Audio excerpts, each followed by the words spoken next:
home for original reporting.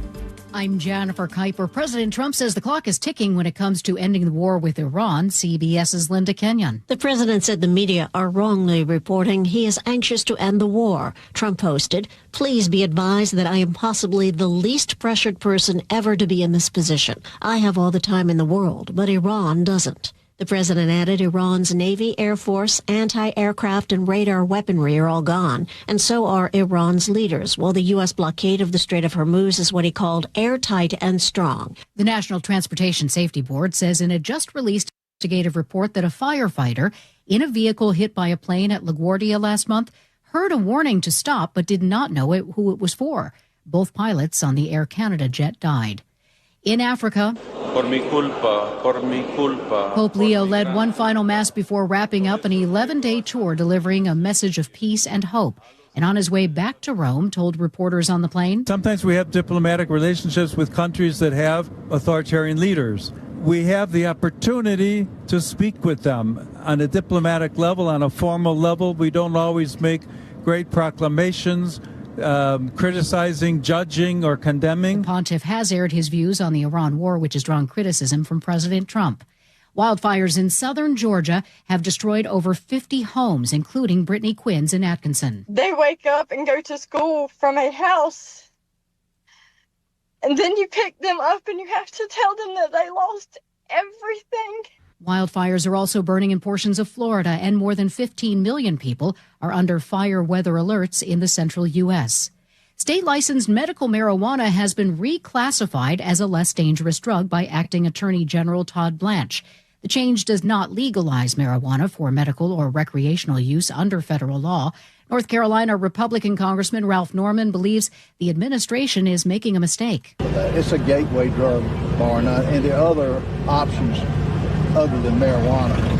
There appears to be a rush of Americans trying to become Canadian citizens. Potentially millions of Americans might have an easier path to Canadian citizenship depending on their ancestry thanks to a December law. Canadian Bill C-3 opened up citizenship to anyone born before December 15th who could prove that they have a direct Canadian ancestor, even one more distant than a great-grandparent. People born on or after that date need to show that their parent met a residency requirement of just under 2,000 days. Allison Keys, CBS News. Stocks are down on Wall Street. This is CBS News. I want to know what's going on in the world. I'm Tony. There are big questions that all of us are asking. I want to get you the answers. How are you? I'm Tony DeCopel. Join me on the CBS Evening News. Microsoft is giving some employees an offer they can't refuse. More on that straight ahead, but first your KIRO Newsradio traffic.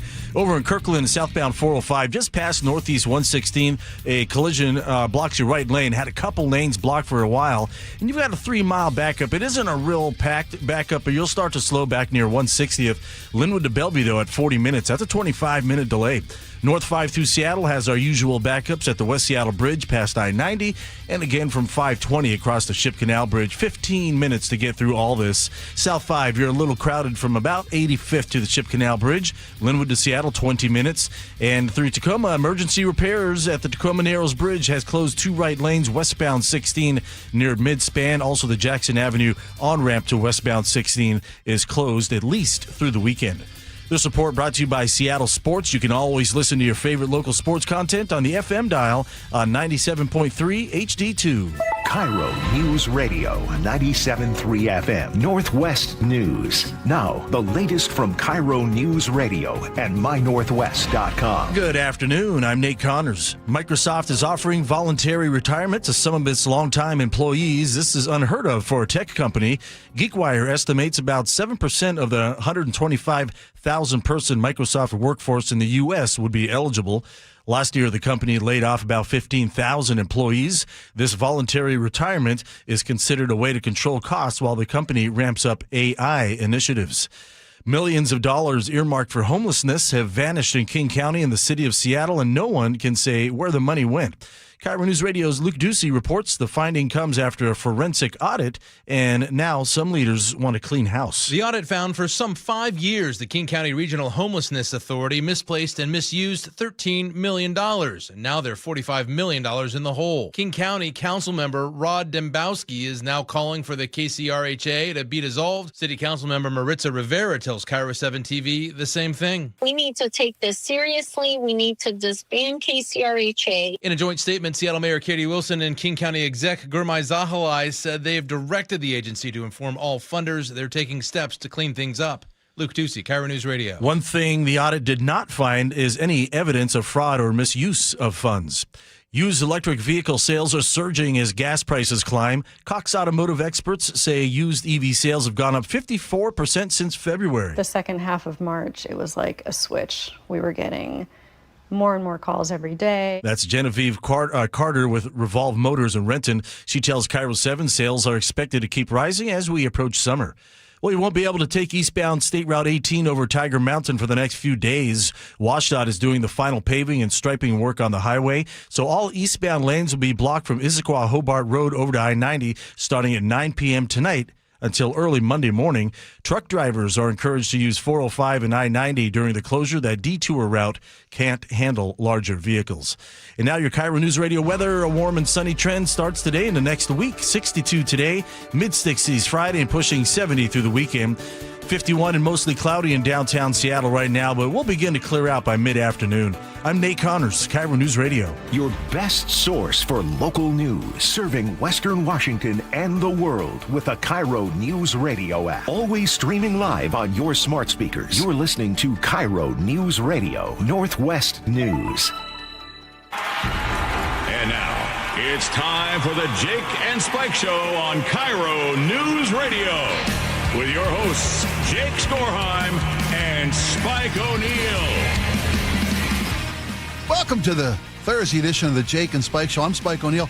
Greg Tomlin in for Jake Skorheim today. Greg, welcome aboard, my friend. What up, Spike? We have a fine show programmed here for you folks today. Lots to talk about. As Nate Connors mentioned in the update, 13 million missing from the King County Homelessness Authority. Whoops. What did you heard the report? Did anything stick out at you from that report, aside from the fact that they've misplaced $13 million? The only phrase that keeps ringing out in my ears is to paraphrase our current president. We need a complete and total shutdown of the King County Homelessness Authority until we figure out what the hell is going on. That's on the table. We'll have Luke Ducey join us at the 1 o'clock hour, top of the hour. He was down at the press opportunity press conference, dare I say, to get some inside answers from Seattle, city of Seattle and King County. What stuck out to me from Nate's reporting was there's no fraud or abuse suspected. It smacks of scandal on its surface, at least. But how do you lose $13 million without fraud and abuse? I mean, they found a third way to lose $13 million. $13 million here, misplaced. $13 million there. Pretty soon you're talking real money. You're talking Spike. real money. Pretty soon you're talking real money. We've got stories coming up today about the nude beach. And some struggles over what actually means nudity. Did you do some in-person show research for this topic? I went undercover. Right. I think that's not possible by definition. Dress myself up as a fence. Okay, I see where you're going with this. Calling upon my days in theater when I played a tree and a rock in the same performance. You were like Wilson from Home Improvement? Yeah. No, it was like Wilson from Castaway. All right, but to start the show, let's talk about really matters in the state of Washington. I saw this headline, and I could not believe this. Washington to get its second In-N-Out location. Yes! We Seattle, Bellevue, Kirkland, where's it going to be? Boy, hold your horses.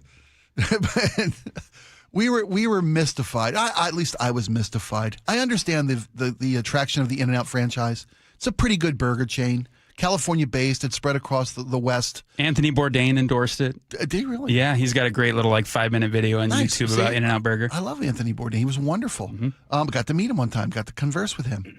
But In-N-Out Burger came to Richfield. Richfield, not Richland. Richland's in the eastern half of the state. They'd love one. But Richfield got the In-N-Out Burger first in Washington. Mm-hmm. So now they've announced its openings today, a second location in Washington, and it's 10 minutes from the first location in Washington. It's in Vancouver, Washington. In-N-Out. I mean, Is the developer have an ankle bracelet on, ankle monitor on? Can he not go 500 miles from the mothership or what? How come they didn't come northern to populated areas? I got nothing against Vancouver. Great little town. Fine people. Fine folk. On all sides. Is it the folks we're tired of waiting in line at Richfield, so they decide, well, there's less people in line 10 minutes down the road, go down there? Well, speaking of that, and I'll give my reaction to this little context here. So over spring break a week or two ago, my wife and I took the kids to Manzanita, Oregon, which is about 15 minutes south of Cannon Beach. Did a nice little Airbnb there, glorious time. But our first thought was we got to make a stop at the In-N-Out Burger on the way down during the road trip, You'll right? never be closer. We arrived about 11 a.m., didn't know what to expect. It was a weekday. The line was actually fairly reasonable at this time. It wasn't a mile long. We did roll the dice and we parked illegally. It was not designated for fast food parking, but we got away with it, Spike. We timed how long it would take to get our meal from the moment we got in line to the moment we get our food. You looked at average tow truck response times, the average eating time of that's right. It was only about 23 minutes to our surprise. So, but it was a weekday. Dare I say you were in and out? Yes, Wow. by definition. But I will also say this about the food, and this is going to lean into my point, okay? And all fast food, for that matter. If there's a sommelier equivalent for judging fast food, that's me, okay? Fair. I love this. Spike, in terms of quality and variance in quality from chain to chain, how can you tell, say, like a McDonald's in Kirkland is better or worse than a McDonald's in Everett? In your opinion, on a single visit? There shouldn't be any deviation there shouldn't be any deviation whatsoever. But what food item product do you look to, and if you sense some variance, you think, ooh, they're dropping the ball at this Mickey D's? I'm thinking fries. It's the fries. It's the fries, yeah. That's exactly my point. That's an experienced opinion. I was very curious about the fries at the In-N-Out Burger in Ridgefield, okay? Because now, have you sampled from the homeland? I've sampled California, straight from the source. Yeah, Okay. I've gone to LA. I had an In-N-Out Burger. I've had an In-N-Out Burger in Nevada, in Las Vegas before on the Strip. Yep.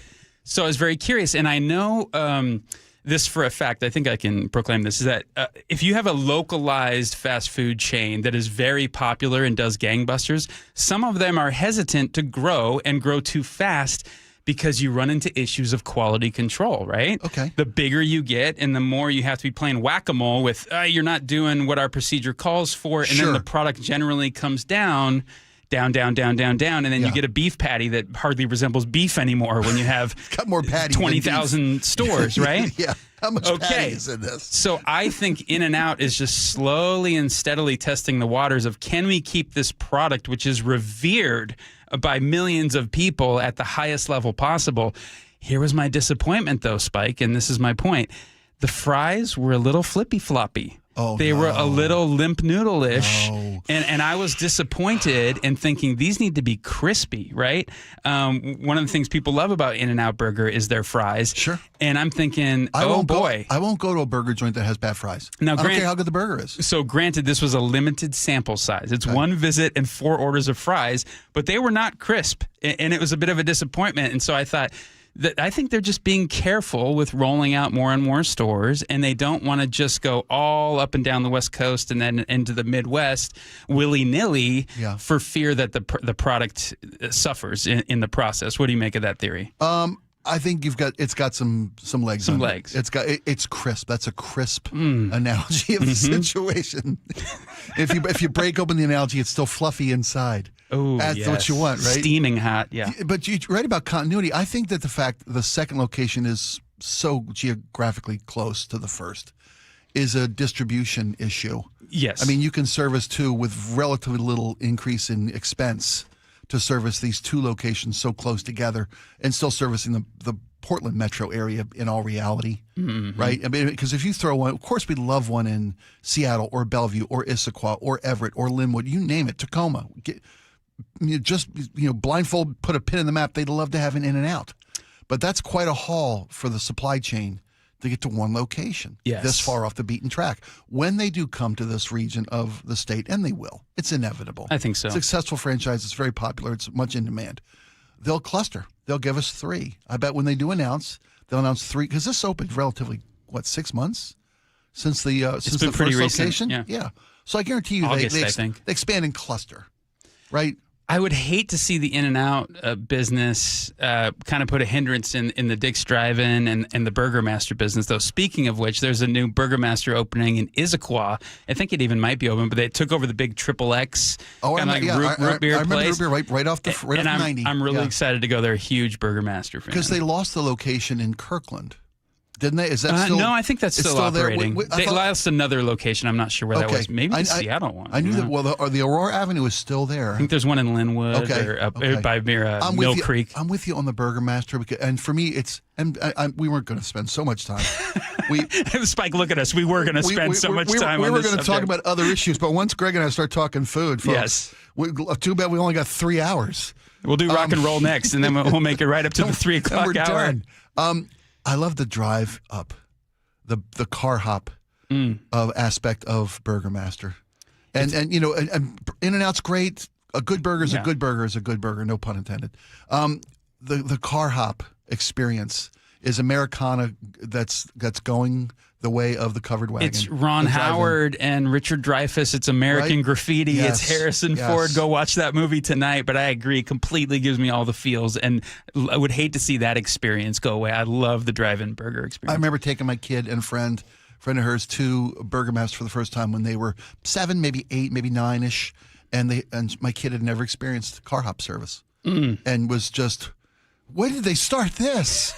Like 1951, I mean, 47. Oh, and the great part is halfway home on the drive home, you catch a little fry nestled in your shirt, and you go, oh, God is saying, just give him another one. Just give him one more. All right. Well, we probably ought to move on to our next topic, which is weight loss drugs. There we go. How's that for a segue? You like how I planned this? Well done. You're the best. This is the healing portion of the first segment. We mentioned this to you yesterday. We got more information today. Amazon has launched its weight loss drug program. Amazon is, I would say the future of retail, but it's here. It is the new normal for retail, I think. Of course, we're always going to have a brick and mortar. There's kind of now blowback against technology in a lot of aspects of our lives, from how we consume our music to how we watch movies or whatever it might be. People like going back to the analog. There's a nostalgic reminiscence for car hops. My 15-year-old daughter has a record player in her room. My kid has a record player too. The vinyl's having a moment again. It was National Record Store Day on Saturday. I'm sure you took part. Right? Did you get out? I missed it. Oh, buddy. I tried. I went to my local record shop over not my local, went to West Seattle, Easy Street. And yep. Good luck. It was this line around the block. It's a madhouse. It was easier to get an In-N-Out burger than it was to get vinyl on Saturday. That's great to see and hear, by the way. It is great to see. But Amazon has expanded into pharmaceuticals. They've got their own pharmaceutical services on Amazon RX. You can do, their One Medical service. Yes, One Medical. Now they have announced that you can buy the weight loss drugs that are the equivalent of your Wegovy's and your Ozempics. Yes. That classification is now available through Amazon for their services. And they don't have exclusive partnerships with these manufacturers to give discounted prices, but they will offer folks the same level of discounts and availability that you can get from a good RX. Because the problem is it's still illegal for insurances to cover weight loss drugs. Mm-hmm. And they have to be prescribed with regard to their effectiveness on diabetes. Yeah, and what's newsworthy here is that they're not necessarily offering like much better prices than where you can currently get them through Lilly or RX or Trump RX, Medical or whatever. Yeah. But what's fascinating is Trump that Medical, Trump RX is not the discount. But that's not what we're talking about today. We're not here to beat on the president's opportunity. What's just interesting is that they're entering the game. Yes, and in scale. Amazon wants to take over the totality of your consuming life. Whatever it might be. Medicine, we're selling you food. Entertainment, Did we sell you too much food? We're going to sell you some weight loss drugs. I like to, especially in the last 5 or 6 years, I like to diversify where I spend my money. I don't ever want to be beholden to one company. I try to use Amazon sparingly these days. Yeah. Now, smart. Does it make my life more complicated in some respects? Yes. Do people who use Amazon for everything have a more streamlined process and straightforward process for recurring purchases, their digital ecosystem, et cetera? Yes. But for me, Spike, it's a trade-off. My consumption is diversified, and I feel like that helps prevent the monopolization of something like Amazon. Heaven forbid Amazon goes down. We're getting nothing in my house. Well, so I'm getting exactly nothing. Right. And so, again, it complicates things, is a little more arduous when I see, my bedroom in our house needs a fan for the summer, and it would be so easy to do one click on Amazon. Usually I'll find the product and try to order from that company direct, even though it might take 4 or 5 more days, cost like $3 more, etc. I get the convenience of it, but I don't think I'm going to be an early adopter to Amazon One Medical Health. I am actually on one of these weight loss drugs right now. Okay. And full disclosure, I use Lilly, and it's a couple $100 a month because my insurance doesn't cover it. But there are millions of Americans right now that aren't covered by this and are having to pay out of pocket for these drugs. What I also think is newsworthy is that I looked this up in show prep. These drugs are exorbitant costs right now. They really are if you don't get coverage through your insurance.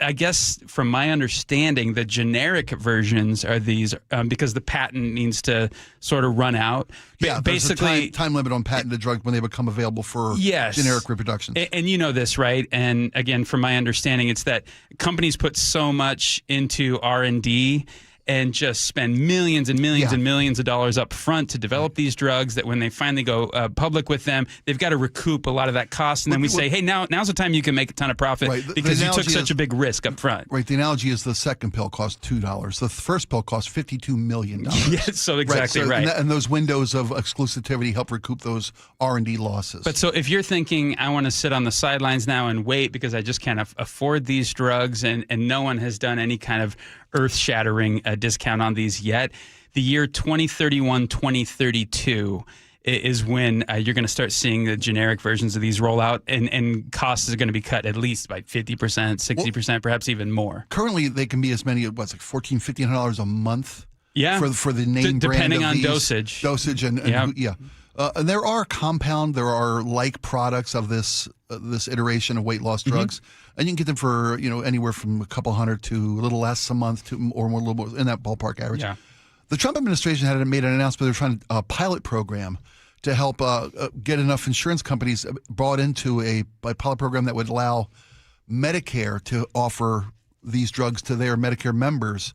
But it was announced yesterday that the Trump administration, through no fault of their own, couldn't get enough insurance companies to take part in the pilot program to spread those, absorb those losses and costs across different or insurance providers.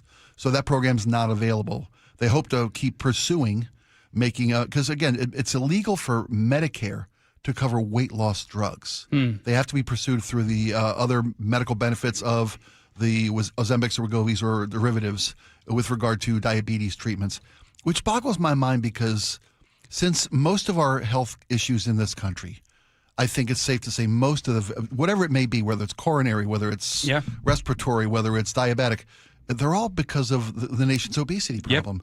So, I mean, the fact that obesity isn't enough of a reason for the government's Medicare and Medicaid programs to cover weight loss. There you go. You want to hear the conspiracy of the day? As you're describing the situation, I went, I could go down this conspiracy avenue. Let me get my tin hat. Hold on. Go ahead. Spike, they want us addicted to because it leads to the pharmaceutical industrial complex where we all have to be on all kinds of drugs to help offset some of the problems that are created in our bodies by being obese. And here's what I think is going to happen, at least my plan of what's going to happen as I'm on a GLP-1 myself.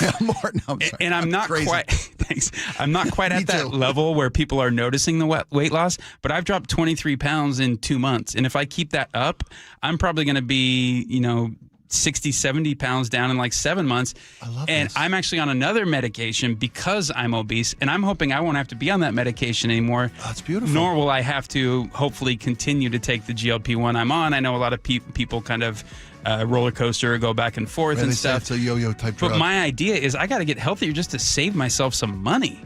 I love it, buddy. And we'll just get more of you, more time with more you. Of me. Well, less of me in a certain less way. Of you, and we're getting less of you, and that means more of you. Right. And that more time with you. Yeah. And you're right. There's no money in cures.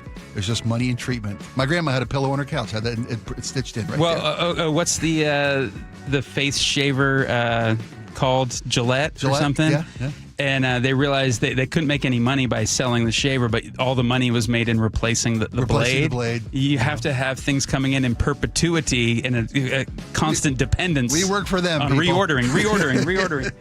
All right, when we come up, we'll talk about Seattle's nude beach and the fight with local residents about what have they done to fix the problem? What was the problem in the first place? Was it nudity or was it lewd behavior? We'll have the story when we come back. Don't go anywhere.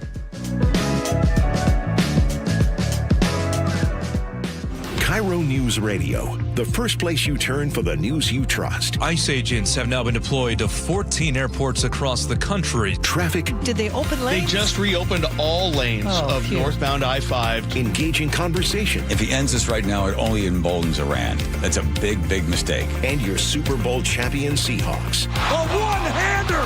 JSN! Always here, always with you. KIRO News Radio, 97.3 FM.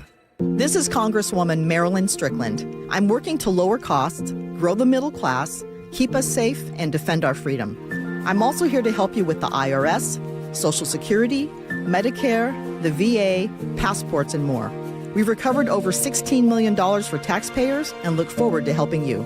Call me at 360-459-8514 or visit strickland.house.gov.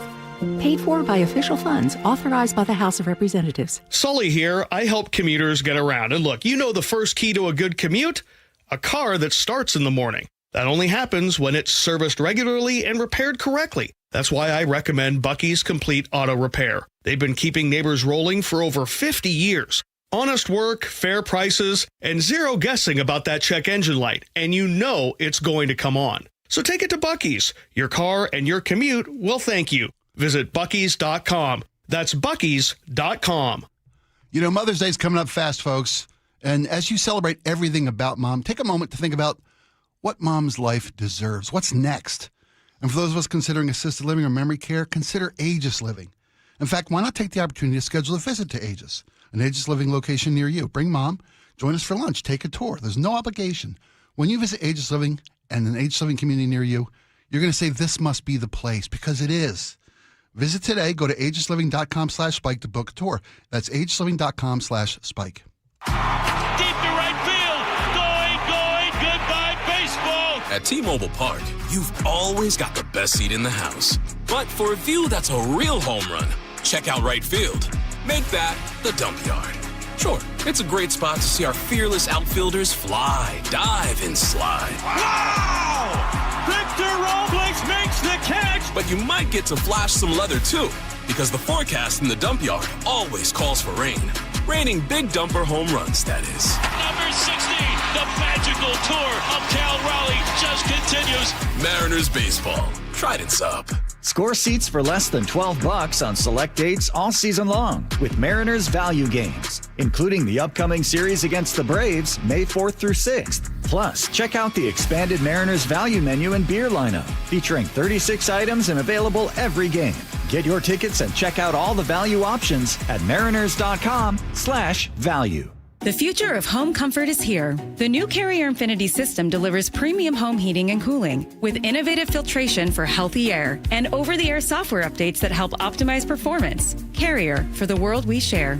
Save up to $2,100 in Carrier Cool Cash rebates when you purchase a premium heating or cooling system, while also taking advantage of a special financing offer of 0% APR for 60 months. For details, visit CarrierNorthwest.com. That's CarrierNorthwest.com. The team that gave me back my full head of hair, Advanced Hair, is once again the winner of the 425 Business of the Year. Dr. Perungo and his world-class team begin regrowing your own natural hair the very next day. And Advanced Hair guarantees your new hair will grow, just like they did for me. Find out why Advanced Hair is the best of the best. With your free consultation, you'll receive $250 off and 250 free hair grafts. 425-449-8185 or advancedhair.com. Eric Johnson here. I spent the past 30 years working to help make our community better informed, better protected when it comes to consumer issues, and better equipped to take on whatever life throws at us. That's why I love the free Washington Accident book series from Davis Law Group. These books keep us better informed about the law, better able to protect ourselves on and off the road, and better off when all is said and done after an accident. Chris Davis didn't have to write these books. He did it because he saw a need. People who were in accidents or other legal situations didn't know what to do, what pictures to take, documents to request. Only a tiny fraction of the people who get these 3 books will ever become clients of Davis Law Group, but that's not the point. Chris wrote them because it was the right thing to do. The free Washington Accident Book Series is a must-have for drivers who want to be prepared for whatever the road might throw at them. Get yours at WashingtonAccidentBooks.com. Experience the thrill of seeing orcas and humpback whales with Puget Sound Express. Join their family-run tours for guaranteed whale sightings departing daily from Edmonds. These are Seattle's most popular and well-reviewed whale tours. Book now at PugetSoundExpress.com. KIRO News Radio 97.3 FM Northwest News. Now, the latest from KIRO News Radio and MyNorthwest.com. Good afternoon. I'm Nate Connors. U.S. senators from both parties are pushing the Hot Rotisserie Chicken Act, which would allow SNAP benefits to be used for hot prepared foods. Pennsylvania Democrat John Fetterman calls Costco's $5 rotisserie chicken America's best affordability play. Supporters say the decades-old ban unfairly penalizes struggling families. Health and Human Services Secretary Robert F. Kennedy Jr. has pressed states to exclude junk foods such as soda and candy. 22 states, mostly led by Republicans, have requested or been granted permission to ban certain foods. Starbucks says it's moving for convenience. A think tank says it's Seattle's taxes and business climate. Ryan Frost is with the Washington Policy Center. At a bare minimum, they're going to save $250 million over the course of that 23-year lease in Nashville than they would have had to stay here in Seattle. Frost tells KIRO 7 TV it adds up fast in Seattle with the Jumpstart payroll tax, B&O tax, information technology service tax, and several more that will go into effect soon. Police in Pasco need help unraveling a bizarre mystery. Investigators discovered 2 men who have been living under stolen identities for more than 30 years. Tim Seidenfeld and Glenn Skotson are the names of 2 young boys who died in Idaho in the 70s. Detectives believe 2 men assumed their identities going back to the early 90s when they're believed to have worked in the telecommunications industry. They have ties to Seattle and Salem, Oregon, and they likely have connections to Idaho, Arizona, Texas, and California. Police say they can't reveal how they found all this out, except to say it's part of a criminal investigation. If you know anything about their history or who they might really be, contact police. We have their photos at mynorthwest.com. Well, when is a catch not a catch in baseball? The Mariners found that out yesterday when a line drive up the middle got caught inside pitcher Logan Gilbert's jersey. There's no way that's a base hit. No way. Actually, yes. The rule book states a ball that goes into the uniform is out of play and the batter gets on base. Mariners got the last word, though. They walked off the A's in the bottom of the 9th, beating them 5-4. On Wall Street, NASDAQ leading stocks lower as investigators monitor U.S.-Iran negotiations. Dow down 175, S&P 500 down 30, and the NASDAQ down 225. Your KIRO News Radio traffic brought to you by Day and Night Plumbing, Heating, Cooling, and Electric. In Kirkland, South 405, just past Northeast 116th. Our collision's been cleared. It's on your right shoulder now. Still a little crowded, though, starting near 160th. Linwood to Bellevue at 35 minutes. That's still about a 20-minute delay. Through Seattle, North 5, we've got that usual backup starting at the West Seattle Bridge, just past I-90, and then approaching the Ship Canal Bridge, about 20 minutes to get through downtown. South 5, a little crowded coming out of Northgate through the U-District. Everywhere else, we're doing just fine. This month, when you install a new AC or heat pump, you'll get a free furnace from Day and Night Plumbing, Heating, Cooling, and Electric. Scheduled today at dayandnight.net. Well, once these clouds burn off, it's sunshine into next week with a warming trend ahead. 62 today, 65 Friday, and pushing 70 over the weekend. 53 and cloudy in downtown Seattle. I'm Nate Connors, KIRO News Radio. Your best source for local news. You're listening to KIRO News Radio, Northwest News.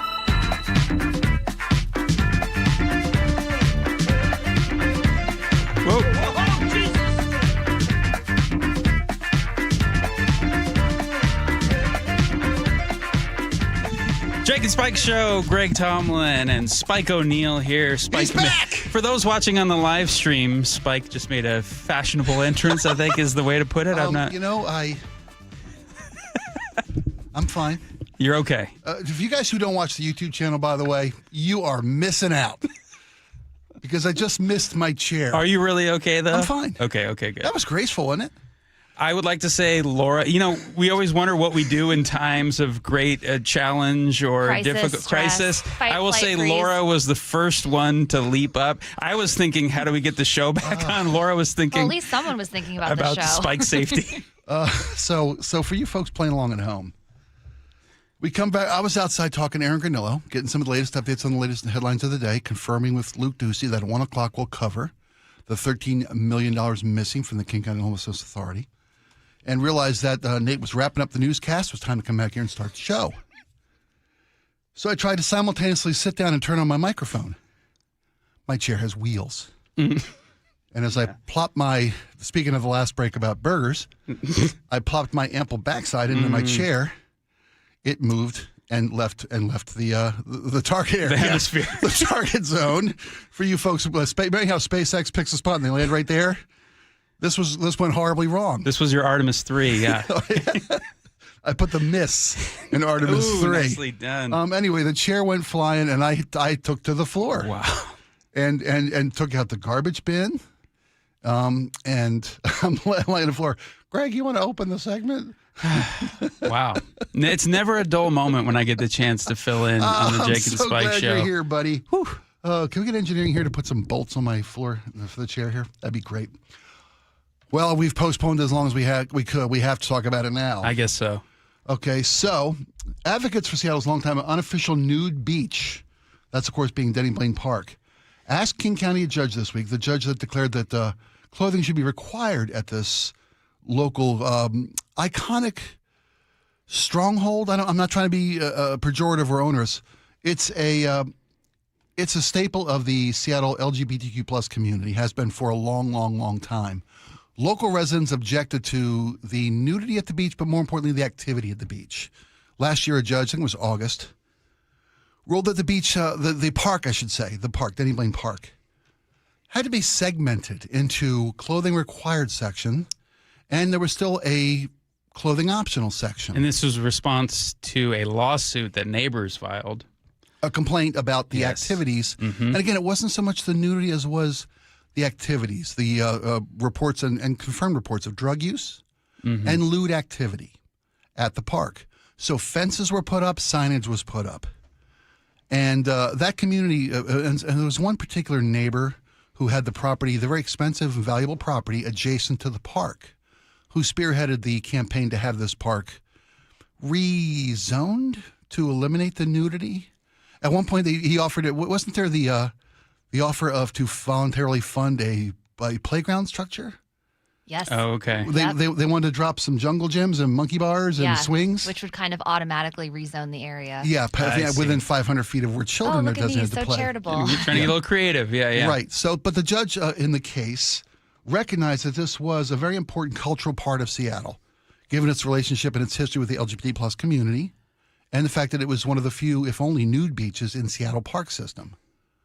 Well, I guess what I don't understand, and you can tell me if I'm being insensitive, but does its heritage and the fact that it is a quote-unquote cherished spot by Seattle's LGBTQ community make it sacrosanct from taking fairly reasonable measures to try to curb lewd behavior that continues to go on there? I feel like there's this balancing act going on of like... I think in no way, shape, or form does its cultural significance take it off the board for eliminating lewd and criminal activity. But then I guess I just always wonder why it's brought up paragraph after paragraph, as if it's like, well, this makes it above reproach or untouchable because of this. Of its heritage? Of its heritage here. And it's like, well, we're not talking about its heritage. We're talking about people that are dropping their pants and doing things that normal citizens don't want to look at. See, look at you. You've drilled right down to the root of the issue here today, because now there's an issue where folks are topless at the beach. And they're being cited by a hired private security service that patrols the beach and is asking folks who are topless to cover up and reporting these people who choose not to or refuse to Seattle police. Now, the police have said they have issued no citations for folks being topless at this beach. So you have to ask, what was the real problem that the locals had with the beach? Was it the nudity? Was it the community that was using the beach? Or was it the lewd, criminal, sexual behavior? Right. Because the current restrictions are that, first off, it's not illegal to be topless in the city of Seattle. There's no law on the books that says it's legal to be topless in the city of Seattle. And they are required under the guidelines of this park to cover up their bottoms. Right. To cover the genital areas of your bathing, your sunbathing. Right. And I can't wait as this segment progresses, how many different ways we can say the same thing without being too graphic about it. We're trying hard. Ahead and we got the thesaurus out this morning, your bits and parts. Twigs and berries, whatever you want to call it, the produce section. I heard some the produce section. Brady was talking about a pitcher who took a line drive to the produce section, which I thought was my lovely. 9-year-old calls them your nuggets. There you go, fair enough. Okay. So the attorneys for the community are asking the Superior Court Judge Samuel Chung, to clarify his ruling from last July about what is required by this new designation for the park's users. Right. Is this clothing required designation mean you can't go topless because a nearby homeowner hired a private security guards that are going around enforcing, hey, you need to put a top on.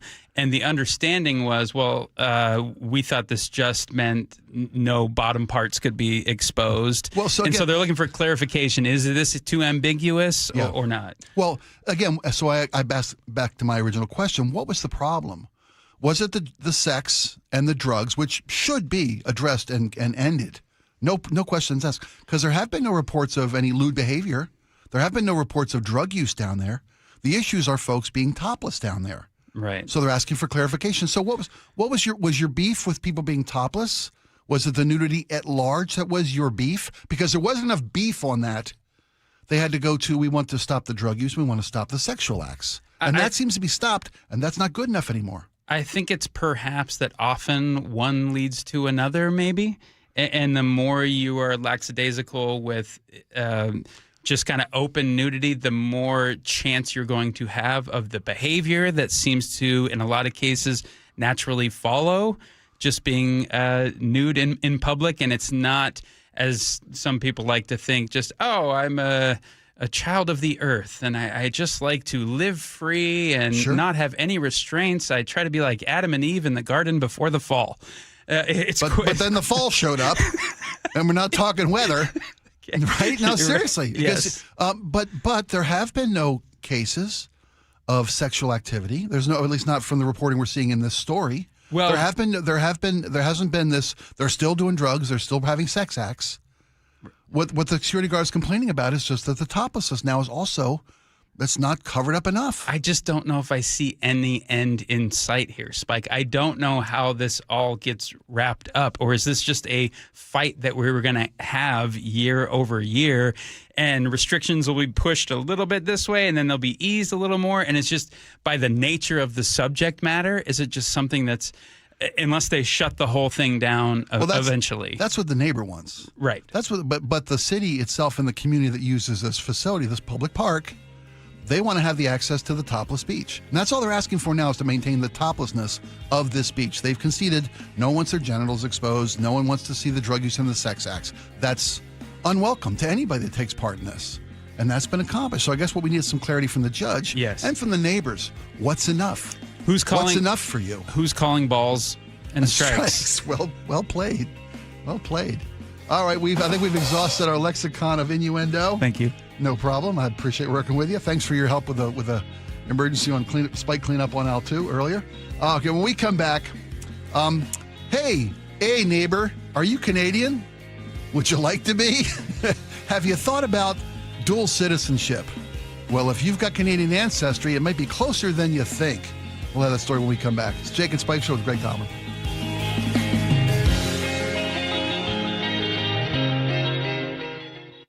Local news from local voices you trust. Flights out of Joint Base Lewis McChord. KIRO News Radio. Questions about whether the Pentagon is deploying special forces to the Middle East. The news you depend on. Gas prices up 25 cents in the last week. Conversation. Then all of a sudden, Trump comes out, hey, we're having productive talks. And your Super Bowl champion Seahawks. Touchdown, Seahawks! KIRO News Radio 97.3 FM. Streaming everywhere on the KIRO Newsradio app. What if the biggest risk to your retirement isn't your investments? It's retiring without a plan for your life. Most people are told the same story. Save enough, invest wisely, and everything will work out. But no one really explains what happens when the paycheck stops and your identity and daily life changes overnight. Brian Evans and Dr. Richard Himmer, partners at Madrona Financial and CPAs, are hosting a live webinar called Beyond the Numbers, the conversation your advisor should be having with you. In this session, they'll walk through the financial side, income, taxes, and investment strategy, and the human side of retirement. How to design a life your money is meant to support. Because no single product solves retirement, and no financial plan works without a clear vision for your life. The next event is April 21st at 6:30 p.m.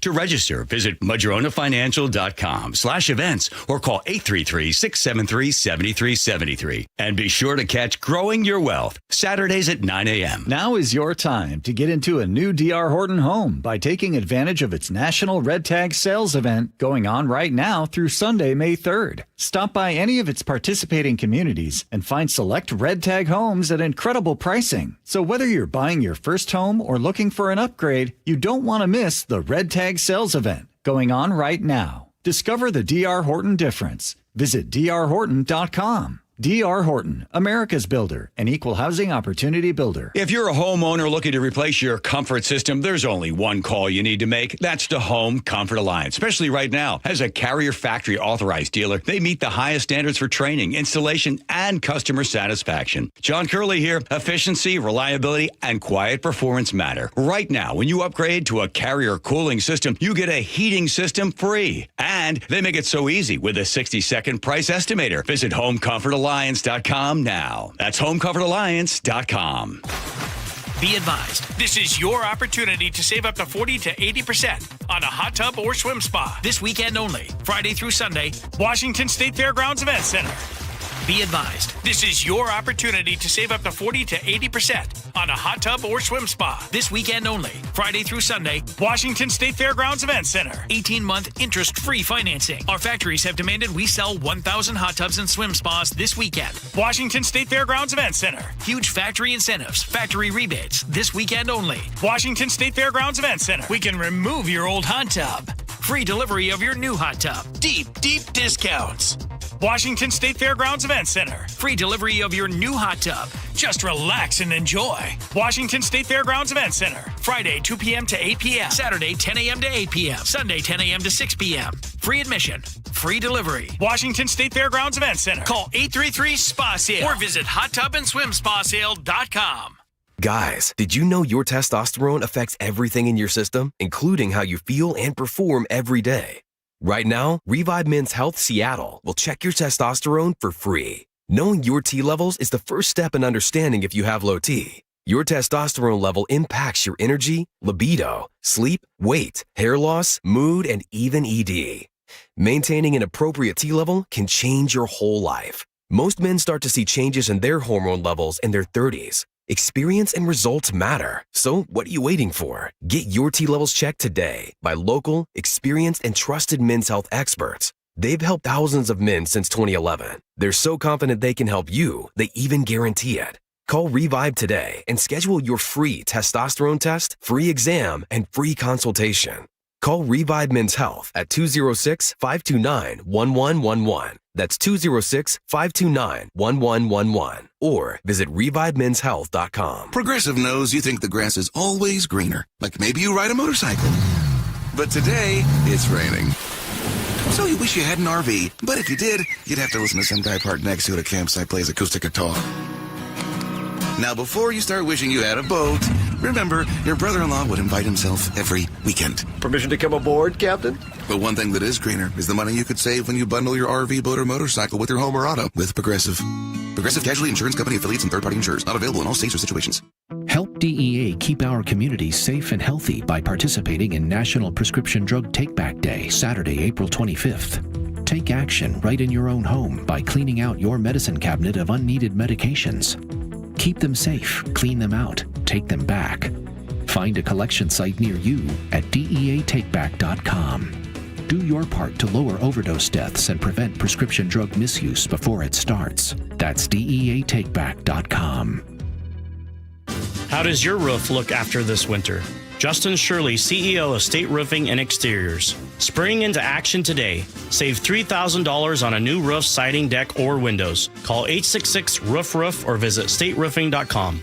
The future of home comfort is here. The new Carrier Infinity system delivers premium home heating and cooling with innovative filtration for healthy air and over-the-air software updates that help optimize performance. Carrier, for the world we share.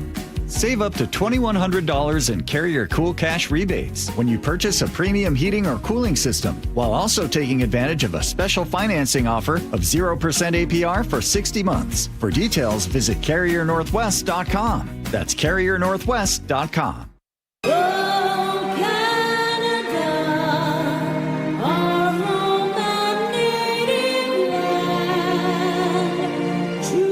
Oh, Canada. Hey, buddy.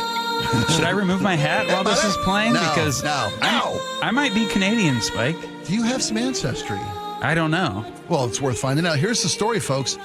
If you have a Canadian parent, you are eligible for dual citizenship between the United States and Canada. And recently, within the last year or 2 or 10, there's been a dramatic increase in folks exploring the opportunities of dual citizenship, thinking about maybe leaving the entire United States of America for greener, icier pastures. If you can prove you have a direct Canadian ancestor, not just a parent, but a grandparent, great-grandparent, or even more distant ancestor, you might be able to qualify for dual citizenship. It's because Canada changed their law last December 15th. They expanded from just a one-generational connection to Canadian citizens to be allowed dual citizenship to going back, as you mentioned, generations. Do you think maybe your great-great-great-great-grandpa hunted woolly mammoth? Perhaps. Up there in the big, up in the Cascadia Range. That's a romantic version of my ancestors. I think they unfortunately probably fought for the South in the Civil War, but I'll go with your Canadian implication there. But yeah, this is quite extraordinary. And my question is, do you think this is just a political reaction? You said a lot of this has been in the works for many years, but do you think the process of this new potential to qualify for citizenship has been expedited by the fact that Canada is so upset at America right now, specifically our president and his kind of harsh, some people would imply, take on enforcing immigration laws, and Canada's going the opposite direction. No, come on. If you can find even the smallest part of your blood. Do you like maple syrup? You too might be Canadian. Is that what they're doing? doing? Ever watch a hockey game? You too. I mean, is the timing just a coincidence, or do you think this is a reaction to Trump? I think it's a reaction to interest. I think it's a reaction to a newfound perception, Canadian patriotism. I think Canada has been attacked by this president, both through rhetoric and through attempted tariff policies and ripped up trade agreements and negotiated new trade agreements. 51st state talk. 51st state talk, calling the Prime Minister the governor of the 51st state, Governor Canada. You know, all the things that President Trump has used in his negotiating style. And I'm not here to cast judgment or disparage that. But I think that has a contributing factor into the expansion of what qualifies as Canadian right to Canadian citizenship or dual citizenship. I think there are economic reasons aplenty. I think Canadians are addressing their own immigration issues of late because they have a very diverse community in Canada, especially along the border of Vancouver. And when you get back east into the Quebec and the Nova Scotias and the Toronto, those, New Brunswicks. I think politics has a lot to do with it. There's an immigration lawyer who lives up in the Bellingham area, is quoted in the story we got today from the Seattle Times, who says that their phones have been ringing off the hooks with people inquiring about the possibility of dual citizenship between the U.S. and Canada because folks who want to maybe just take a little break. Yeah, it might be easier to travel back and forth, own a property. Or maybe get a job up in Canada, stay up there for years, see what shakes out through the midterms and maybe through 2028. See if the alleged attacks on democracy, if there's any validity to these auspicious and suspicious claims from the left. Have there been? It used to be all the rage during the George W. Bush years. The threat was, I'm always going to move to Canada. I can't believe there's anybody still working in Hollywood. I think Ellen DeGeneres moved to Ireland. Rosie moved to Ireland. Ellen and I think, didn't she and Portia separate recently? Did I read that? I think I read that. I think you might be right. Yeah. Okay, but they moved overseas. I know there's been a number of celebrities that have gone east across the pond. Across the pond, yeah. Well, Clooney's got a place in Italy, right? But it's been less about I'm going to Canada. nowadays. But that's the everyman option. That's the everyman option. If I didn't sign a 5-picture deal. 3 hours from where we sit right here. If I didn't sign a 5-picture deal with Universal, I can't get a Tuscany villa next to Clooney. I mean, if I was a Canadian or a Canadian official, this makes all the sense in the world. I mean, I'd want more Americans.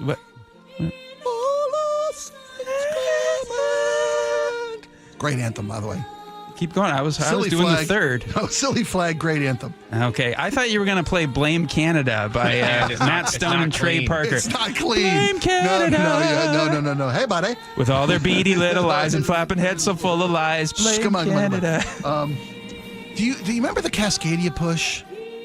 Vaguely. Refresh my memory. This was all the rage 3-5 years ago. Mm-hmm. That the east and west of Washington, very similar to the east and western halves of Oregon, are very diverse and not really representative of each other. I mean, oftentimes people in eastern Washington feel like their voices aren't heard and their interests aren't represented. Right. And there was talk of splitting the two states of Oregon and Washington from east-west instead of north-south. That was a flag, by the way. When we come back, we'll have Luke Ducey on with us. We'll talk about what do you do when you're missing $13 million at the King County Homeless Authority. Don't go anywhere.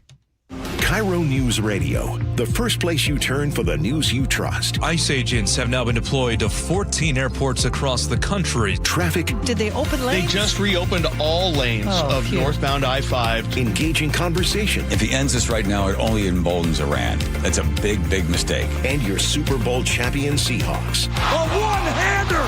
JSN! Always here, always with you. KIRO News Radio, 97.3 FM. Gas prices are at record highs, markets are volatile, and if you're retired or close to it, I know what you're thinking. Is my plan strong enough for what's coming?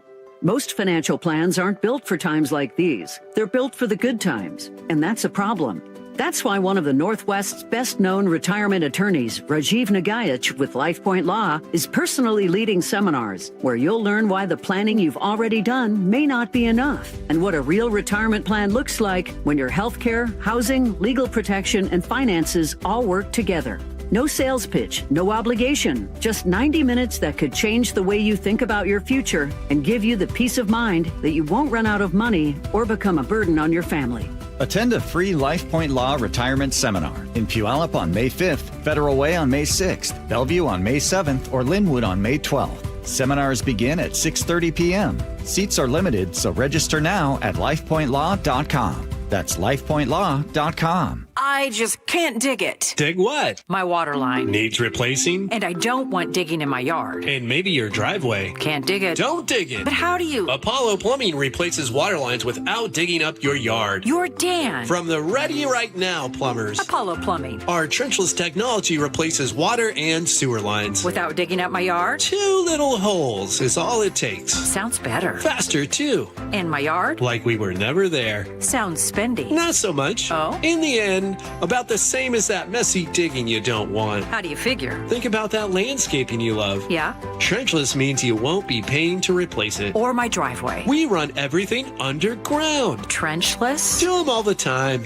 How about... Easy payments? Yeah. With approved credit. Sure thing.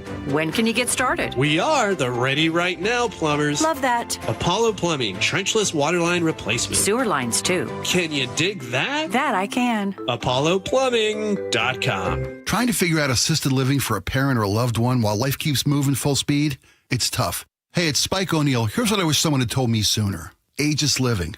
These are luxury communities, resort-style amenities. Voted best of Western Washington and ranked #1 senior living community in all of America for 2025 by Seniorly. Go to aegisliving.com/spike, schedule a visit, and get a special take-home gift. And when you take the tour, don't be surprised if you turn to whoever's with you and say, this must be the place, because it is.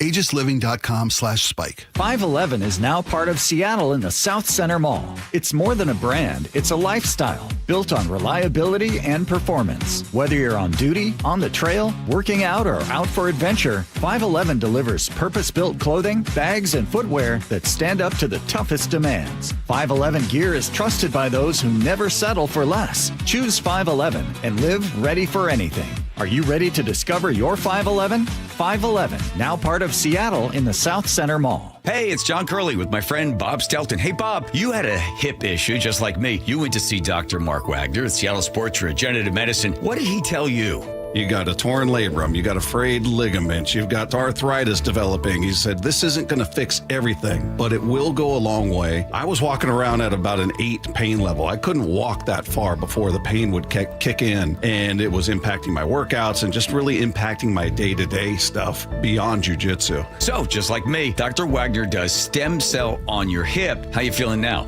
I feel like I've gotten back to being who I was prior to the injuries, which was somebody who's very active, loves being out there outside when the weather's great, being on the motorcycle, sparring in jiu-jitsu, working out. I can do all of those things now. So whether it's a shoulder, a hip, a wrist, knee, or elbow, before you choose surgery, see our friend, Dr. Wagner first. He'll tell you if stem cell is right for you. drmarkwagnermd.com. Make an appointment at drmarkwagnermd.com. Epic parties start at Staples. Now you can grab Party City balloons, decorations, and tableware, plus matching custom invites, banners, and more right at Staples. That was easy. KIRO FM and HD1 Tacoma, Seattle. This is CBS News on the Hour, sponsored by DEA Take Back Day. I'm Jennifer Kuiper. Multiple people have been shot at the Mall of Louisiana in Baton Rouge. Police Chief Thomas T.J. Morse Jr. It looks like it was kind of a targeted, two groups of people got into an argument inside the food court and started shooting at each other. Unfortunately, there were some innocent people that were in the area that might have also caught some rounds. Chief Morse says 10 people have been hurt, at least 2 undergoing surgery. And as for the shooters, we're going to run down every single lead that we can to get these people in custody. But it does not appear to be just a random act of violence. The message to the shooters from Baton Rouge's mayor is, quote, "We're going to catch you." A suspect is behind bars for allegedly hatching a plan to murder people at the New Orleans Jazz and Heritage Festival. WWL's Dave Cohen says police believe the man was on his way to the event, which is now underway. Police in Destin, Florida, arrested the man from North Carolina, saying they got a tip from federal authorities that he was plotting to go to Jazz Fest and commit a mass murder before making police shoot and kill him. Attendees at the Jazz Fest here in New Orleans say they're glad authorities foiled the plot. I mean, they caught it, right? So clearly, at least for that one, it's enough. It's impossible to make it 100% secure. Deputies say they found a gun and 200 bullets in Christopher Gillam's hotel room. Dave Cohen for CBS News, New Orleans. The wildfires in southern Georgia are still growing and have destroyed dozens of homes. In Brantley County, Lori Seitz evacuated her home yesterday. It's very emotional. It has really affected me. I'm terrified of losing my RV. If I lose my RV, then, of course I have nothing to live in. President Trump is ramping up the pressure against Iran with strong warnings about the Strait of Hormuz. CBS's Linda Kenyon reports. Earlier today, Trump posted, "I have ordered the United States Navy to shoot and kill any boat, small boats though they may be, that are putting mines in the waters of the strait." The National Transportation Safety Board wants all new school buses to have systems to prevent drunk driving. CBS's Cammie McCormick. The NTSB cites a West Virginia crash that led to serious injuries. The driver in that rollover accident was drunk and sentenced to prison. In investigating that, the NTSB discovered it's not an isolated problem. And now it wants all new school buses equipped with alcohol detection systems that can disable the bus if they find the driver might be impaired. In the latest round of tech industry job cuts, Meta is laying off about 8,000 workers. That's approximately 10% of its workforce. And Microsoft is offering buyouts to a similar number. Stocks have closed down on Wall Street. This is CBS News. Help keep our community safe and healthy during National Prescription Drug Take-Back Day, April 25th. Find a collection site near you at DEATakeback.com. The search is on for a gunman in Seattle. More on that straight ahead. But first, your KIRO News Radio traffic.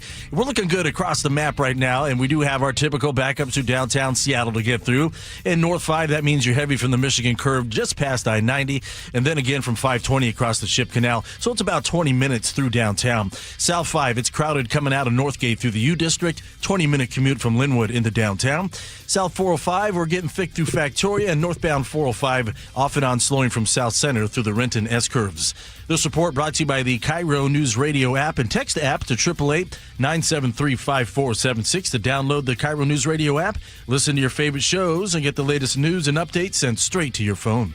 KIRO News Radio 97.3 FM Northwest News. Now, the latest from KIRO News Radio and mynorthwest.com. And good afternoon. I'm Nate Connors. Seattle police are looking for a gunman following an early morning shooting in the Chinatown International District. KIRO News Radio's James Lynch has more. Officers were called to an alleyway near Hinghay Park at Maynard Avenue South and South Jackson just before 6:30. There, they found a 37-year-old man down with a single gunshot wound to his leg. SPD Detective Eric Munoz. After the shots were fired, the suspect fled the area on foot. Our officers did an area search, but unfortunately we could not find the suspect. Anyone with information should call 911. James Lynch, KIRO News Radio. The city of Everett's flock cameras are back on. The city tells the Everett Herald most of the automated license plate readers were back online by April 7th. Everett's mayor told police to turn them back on earlier this month, just after Governor Ferguson signed a new law that exempts their footage from the Public Records Act. The city says that law protects privacy of people, including victims of domestic violence, harassment, and stalking. Several cities have turned their cameras off, but now they're starting to come back on. This week, we learned they're back online in the city of Renton. Frank Lindsay, KIRO News Radio. It's the first day of the NFL draft, and there are some prospects from the Seattle area and University of Washington.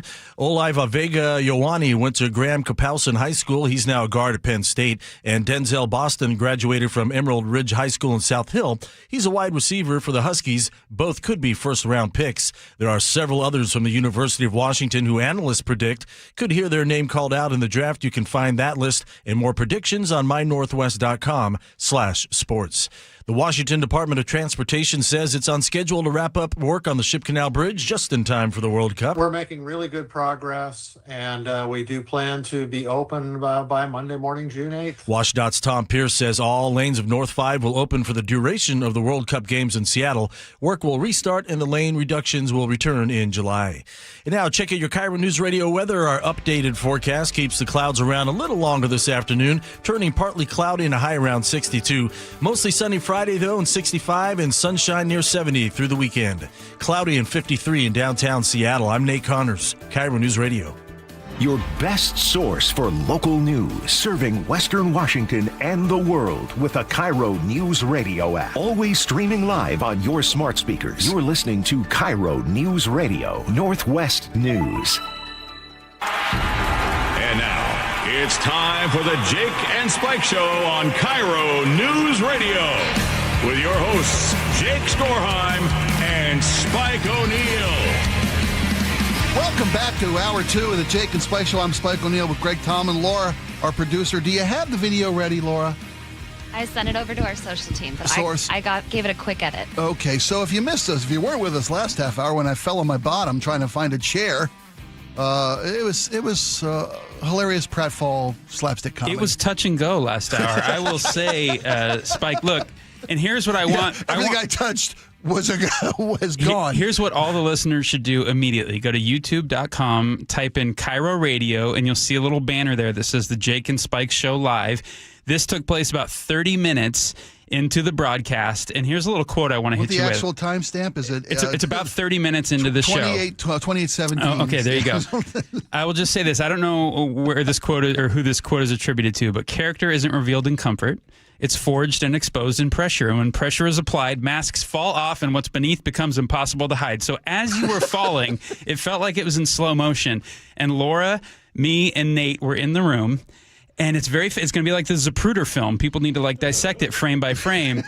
Laura, in my opinion, was the first to react to the fall as it began. So, really the mask went off, and Laura proved to be the most concerned, most Greg. Caring person. But I will say this. We knew this. that already. Nate, on the other hand, was the first to get to Spike. I mean, he made a mad dash over at him.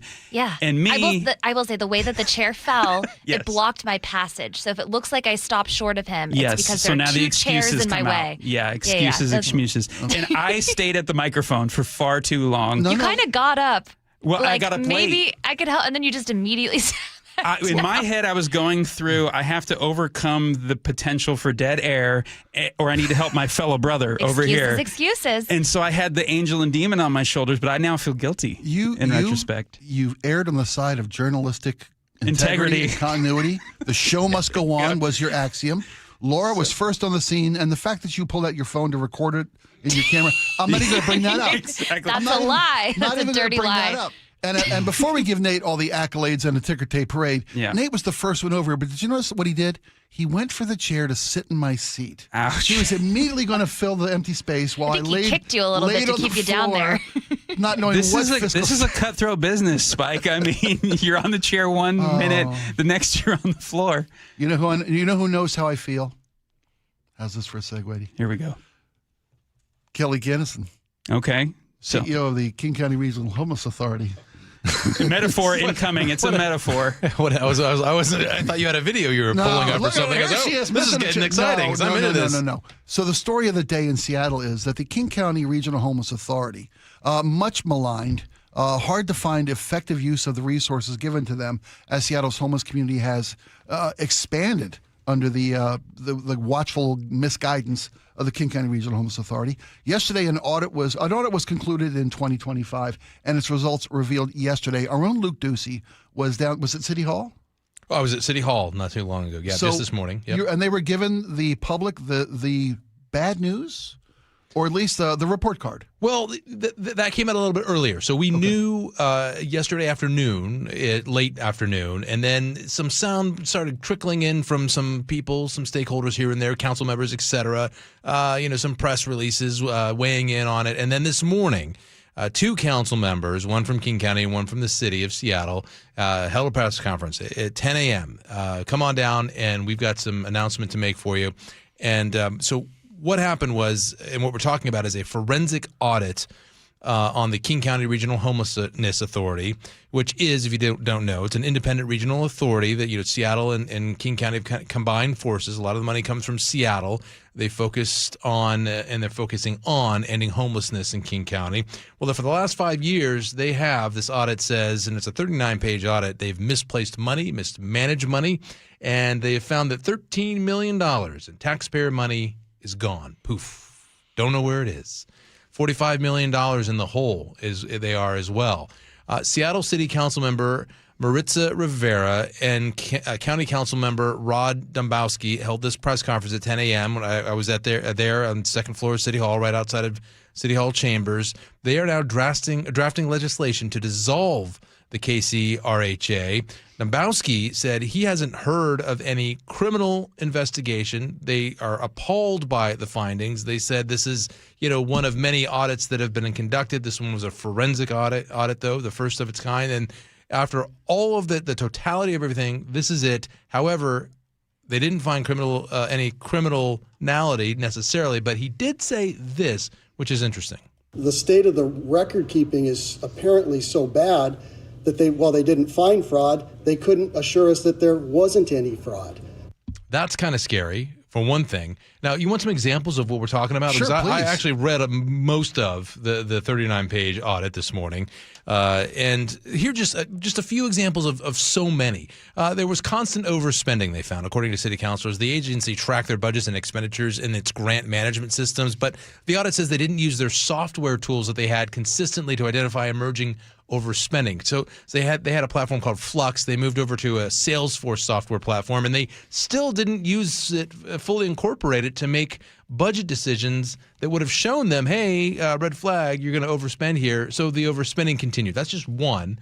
Here's another example in accounting, and this is kind of this one is like eye-opening. They had accounting, whole agency accounts labeled, 49 of them labeled other. 5 were named miscellaneous. 30 had no description at all. So in other words, I'm sorry, I don't mean to laugh. Right. 49 others. Like, what's in there? I don't know. It's other. I don't know. Well, the blank ones, they weren't covered under other?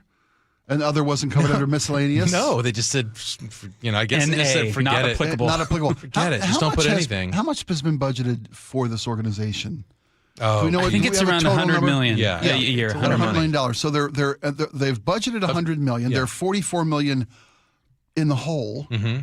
And they've misplaced $13 million. Gone. And an $8 million in receivables balance. So they said that we're just going to write that off. Yeah. So and the $8 million. So some people will say there's a discrepancy because I've heard the council member said numbers. $8 million, and then the mayor Katie Wilson said $13 million. Well, Kettle, the councilman who came out and said $8 million, we asked him, and he said, yeah, I'm taking that figure from KCRHA. The auditor? The agency. The agency said $8 million. So, you've got the agency saying, no, it's $8 million, and the mayor, after the audit, looking at all the numbers saying, no, it's $13 million.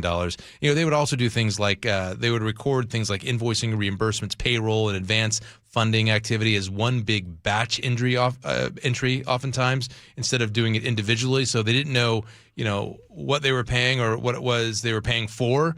In a lot of cases, it kind of describes this big mismatch, of just bureaucracy and money and money from funders and philanthropies, but also taxpayers' money going to this and just not knowing where things were being paid and where the money was going, like cash advancements. They would advance money on things, and they didn't keep records on that either. It was just money going, like someone was writing checks, going, here you go, here you go, here you go. And this was worth about and they had no idea where they were going. 4 years worth of operations, right? From mid-2021 it started. Yeah. And the audit ends almost a year ago in July 31st, 2019-ish, and then it really started going because it was born out of COVID as well. And so a lot of the issues we're talking about here were, kind of born out of those COVID days as well. I'm going to ask you just to pontificate for a moment. I don't know if there's an answer we can get for this question. Is it some of it growing pains? Because they built this organization from the ground up. And you had to fabricate this, like the analogy of building a plane in flight. They had to build this King County Regional Homeless Authority while it was asked to do the work during COVID, provide the service, and during COVID. I mean, it's clearly mismanagement and miscommunications and poor systems and lack of implication of systems. How about results? I mean, we haven't even talked about have they had any kind of effectiveness on the homeless issue at large? I think it's an impossible question to ask, because people who say, well, we've got more homeless than we did when we started, and we spent this much money, so clearly that's a failure. But had they not done some mitigating work with regard to the homelessness? Oh, you think it would be much worse? I do. I really do. Okay, that's an interesting take. Is it unrealistic? And maybe I'm just blind with optimism. Well, but isn't it a fair assumption if they've spent $100 million that they've cleaned up some of the situation, they've helped some of the people experiencing homelessness? If they hadn't been in place at all, would the number be greater than it is today? Well, here's the bigger question long term, Luke, and that is this agency going to be dissolved? I know there's two local lawmakers, City Council member Maritza Rivera and King County Council member Rob Dembowski, calling for it to go away. Is this going to get some legs, do you think? Is this the straw that broke the camel's back? I mean, Spike led the segment by talking about them being much maligned, even historically, in their short history of just being around 6 or 7 years before the audit. That's what I'm saying. And so do you think this is a real possibility? Yes, I think so. Does it have, how much momentum does it have? I don't know. And I'll tell you some things. So both of them would tell you, and Rivera would tell you, that this agency has done good work. They've done good work and necessary work, but they've had so many opportunities and chances here that this is clearly beyond. And Dombrowski made a good point. He said, they got to the point, this agency, where they were having board meetings, and instead of talking about what to do about homelessness, the board meetings were really just taken over by what are we going to do about these internal issues and how to deal with it. It just got out of control. Another piece to that is, we asked Rivera at this press conference, what did she want to say to taxpayers? I mean, here's what she says. So, and on one hand, they supported this agency and said they did a lot of good, but they're calling for it to be dissolved now because enough is enough. And here's what she said. The response is, this is not acceptable. This is egregious, and we need to do something about it. And that's why we're calling for the dissolution of this KCRHA. We agree with the taxpayers. This is not okay. Now, Mayor Katie Wilson and County Exec Gurmai Zahalai, they put out a joint statement, and in their statement, they made recommendations to, we're going to keep this thing going, but we're going to have, obviously, we're going to have some oversight here. Put locks on the doors and ask you to write down when you take cash. And in the letter, they said to the people at the agency, hey, here's what you're going to do. You're going to write a letter to every funder now, and you're going to explain all the steps you're going to take. Rivera says, nope, not good enough. We have to dissolve this. And she did say that she's been in conversation with the mayor's office We asked, what were those conversations like? What did you talk about? All I will say, she said, is I've been in contact with him this morning. So to answer your question, Greg, I don't, is it in motion? Yeah. How much momentum does it have? Who knows? And will they be lobbying for that? I don't know. Or is this, or is this, and I'll leave this to the two of you to debate, but is this a way for, you got two politicians who enough is enough, maybe they've met their thresholds, but is it also convenient for them to say, hey, we are, we want to get rid of this. Wasn't our fault, not our problem. We're doing something about it now, when they were clearly in leadership positions while this was going on. You're talking about Dombrowski and Rivera. Who's clean and who's clean? Well, everyone who's clean and who's not here. It's a regional authority. I think you can't count the county executive or the mayor as accountable bodies in this, because neither of them were in office when this went down. But what about the council members who are now wanting to dissolve it? Is this just kind of a convenient way? I wonder. I just put the question out there because they are. This was also they under are lawmakers, and it happened under their. I mean, the question of is it enough to disband the organization? How can you not disband this organization? What fix could you possibly put in place to say, okay, this is a completely broken and flawed system. Let's just slap some Band-Aids on it and keep moving forward. So let's assume that this is the end of the King County Regional Homeless Authority, that this is a bridge too far and you can't come back from this type of mismanagement. I mean, it's not just something happened. Everything they did seemed to go wrong. Every aspect of how they accounted for, how they allotted, how they reimbursed, everything was going wrong. You can't fix this. It's like pumping the water of the Titanic and putting the people back on the boat trying to get to America. I don't know, Greg. I mean, do you start over? Because I keep going through my mind too. Do you start over rather than just refine it or because it's there more and accountability? At least you have something in place right now that maybe is fixable. I don't know. Or do you start from scratch, which costs a lot of money to do? Well, I think the premise of addressing the issue region wide has been so flawed for so long. That I don't know if the problem is ever going to be fixed unless you start with a new premise. Personally, really? I think it's a bigger issue than that. I think housing first has been a nightmare. Well, I'm with you there. And low barrier seems to not have the answers we need. And it's just ballooned and gotten worse and worse in a very tragic, awful way. I will say this, sort of tangential, but one mark of a good public servant that I like is not just someone who's able to pass a policy or get an agency created, but then is able to take a sober look at the efficacy of that policy or agency and say, no, actually, is this working? And we have some data points, or is it scandal-ridden? Is it not taking good effect?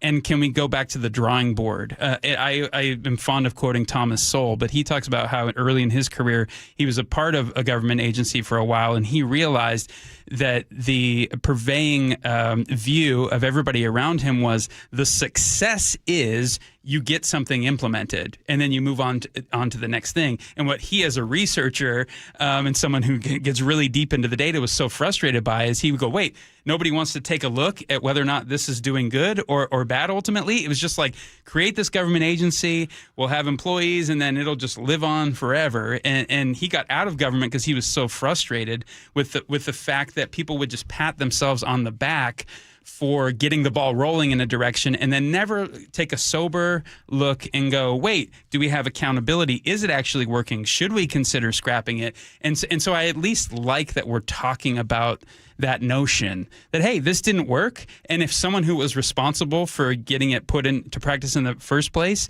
is looking at it and can say, like, either sorry, and if that leads to them losing their seat or something, I think we need more of that in city officials, government officials, state representatives, and so on and so forth. Well, does that make sense, Luke? Yeah, absolutely. Yeah. And it reminded me of this, and I thought about whether I was going to dive into this or not, but I will. I saw a little bit of that today at the press conference at 10 a.m. So Rivera was first asked, what do you want to say to taxpayers? And they gave some messaging points, but what they did was they both Dombrowski and Rivera dove into the record and the things that they have accomplished and what they want to accomplish.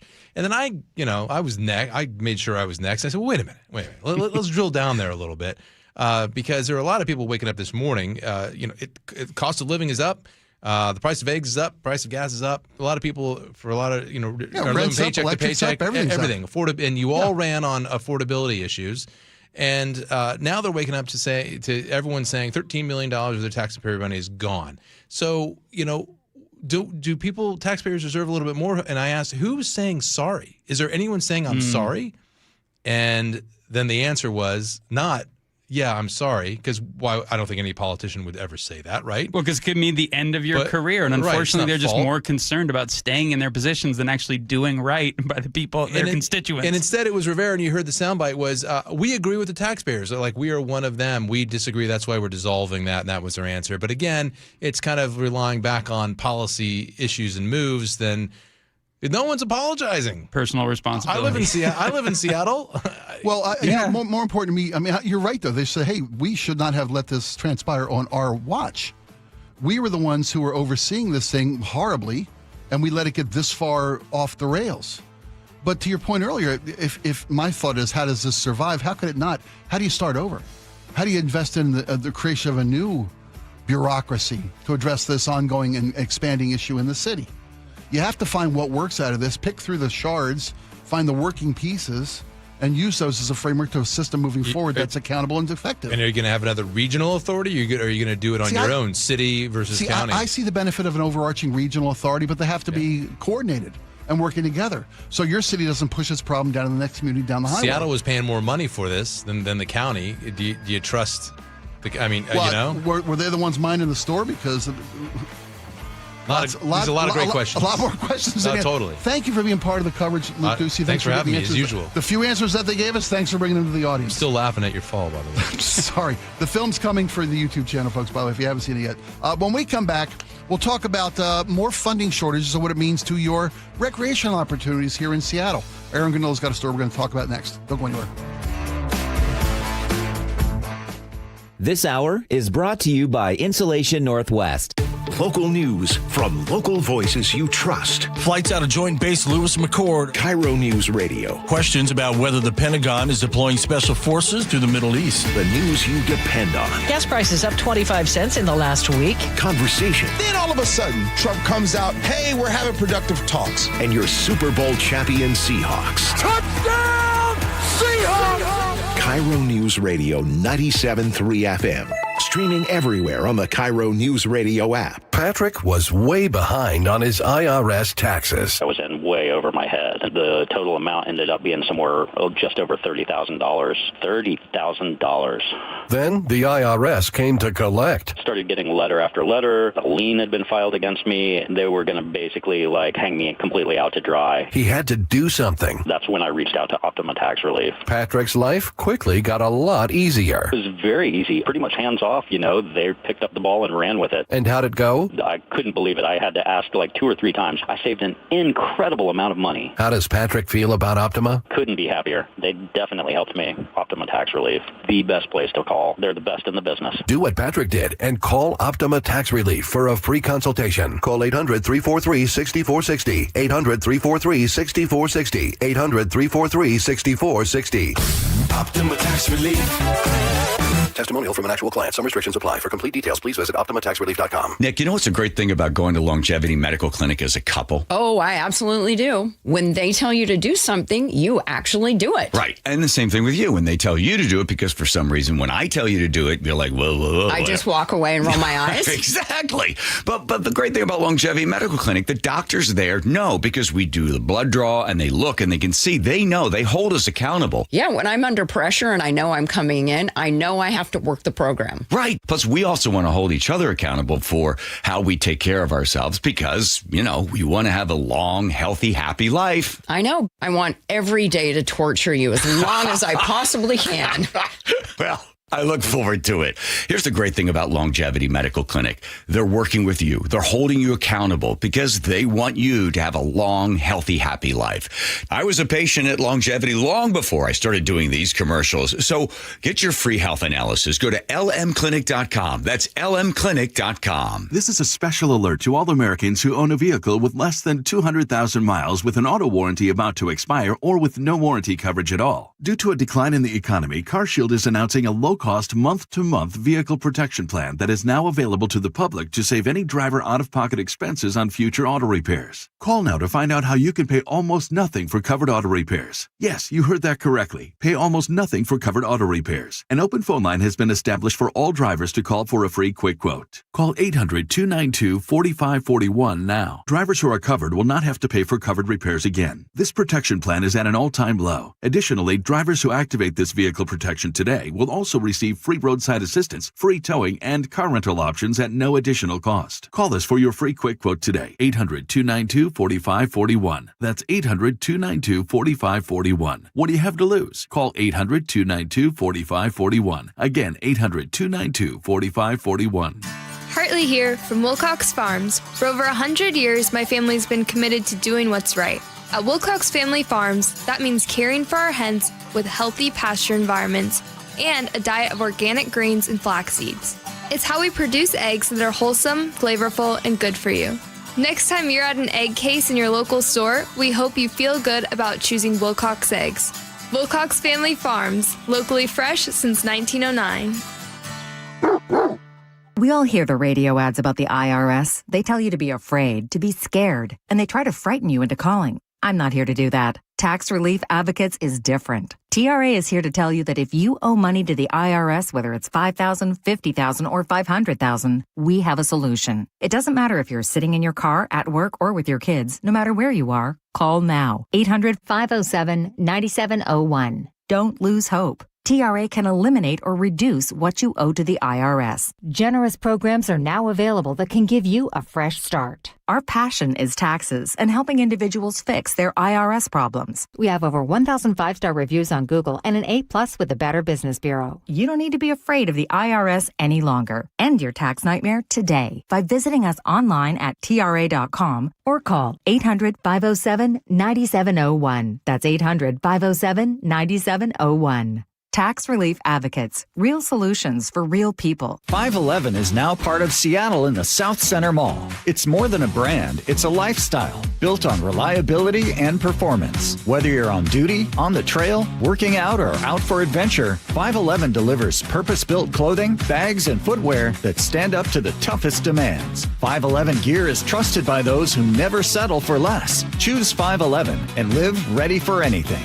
Are you ready to discover your 511? 511, now part of Seattle in the South Center Mall. Best Mortgage is proud to be the longest-running mortgage company on KIRO Radio. For 34 years, they've been giving honest advice you can trust as your VA loan and reverse mortgage experts and debt consolidation specialists, too. Just web search Best Mortgage. KIRO News Radio 97.3 FM Northwest News. Now, the latest from KIRO News Radio and mynorthwest.com. Good afternoon. I'm Aaron Granillo. President Trump just got done speaking with reporters in the Oval Office, declining now to set any timetable to end the war with Iran. They want to make a deal. We have been speaking to them, but they don't even know who's leading the country. They're in turmoil. Meantime, U.S. military has seized another tanker linked with smuggling Iranian oil. CBS's Nancy Cordes has more from the White House. The president said earlier this morning that minesweepers, U.S. minesweepers, are clearing the Strait up now, and he is ordering that activity to continue, but at a tripled up level.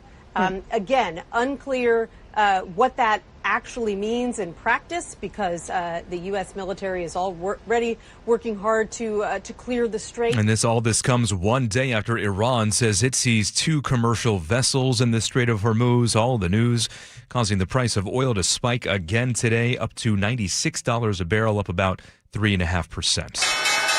Now to the closing bell reports. Microsoft is looking to shrink its workforce by offering thousands of employees voluntary retirements. KIRO 7 TV's Lindsay Sheldon reports. An estimated 7% of Microsoft's U.S. workforce, or about 8,700 employees, would be eligible for these voluntary retirement packages. This program would give workers a financial payout and extended health care coverage. Microsoft is expected to provide more info on the packages by May 7th. Massive merger could be in the works for Bellevue-based T-Mobile. Bloomberg reports the wireless giant is in talks to combine with its its German majority owner, Deutsche Telekom, under a single holding company. Deutsche Telekom already holds a 53% stake in T-Mobile. Reuters reports if that happens, it would be the largest public merger in history. Both companies declining to comment on that report. On Wall Street today, stocks were down. The Dow lost almost 200 points. NASDAQ down 230. S&P 500 off 31. Now to the real-time traffic desk. Here's Nate Connors. All right, Aaron, this one brought to you by your Seattle Mariners. Not much going on out there. The Hood Canal Bridge just closed the vehicles, though, for our second scheduled closing for bridge inspections today. This closure typically lasts about a half hour, though it can stretch up to an hour. North 5, we're going to get jammed at the West Seattle Bridge past I-90, again from 520 across the Ship Canal Bridge. Very typical with Revive I-5 underway. 20 minutes to commute through downtown. South 5, you're going to slow from the north end of the Ship Canal Bridge to the Convention Center. Linwood into downtown is less than 20 minutes. South 405, you're slow approaching I-90 down to the Renton Landing, 20 minutes from Bellevue to Renton. Randy Johnson Number Retirement Ceremony Night presented by T-Mobile is Saturday, May 2nd. Get your tickets at mariners.com. KIRO News Radio Real-Time Traffic. I'm Nate Connors. Thank you, Nate. Now to your forecast. Still hanging with some clouds, but starting to see the clouds break up a little bit over Elliott Bay. Should have a dry afternoon with temperatures in the low 60s and mid-60s the next couple of days. Right now, we're in the mid-50s across the map. I'm Aaron Granillo, KIRO News Radio. Your best source for local news. You're listening to KIRO News Radio, Northwest News.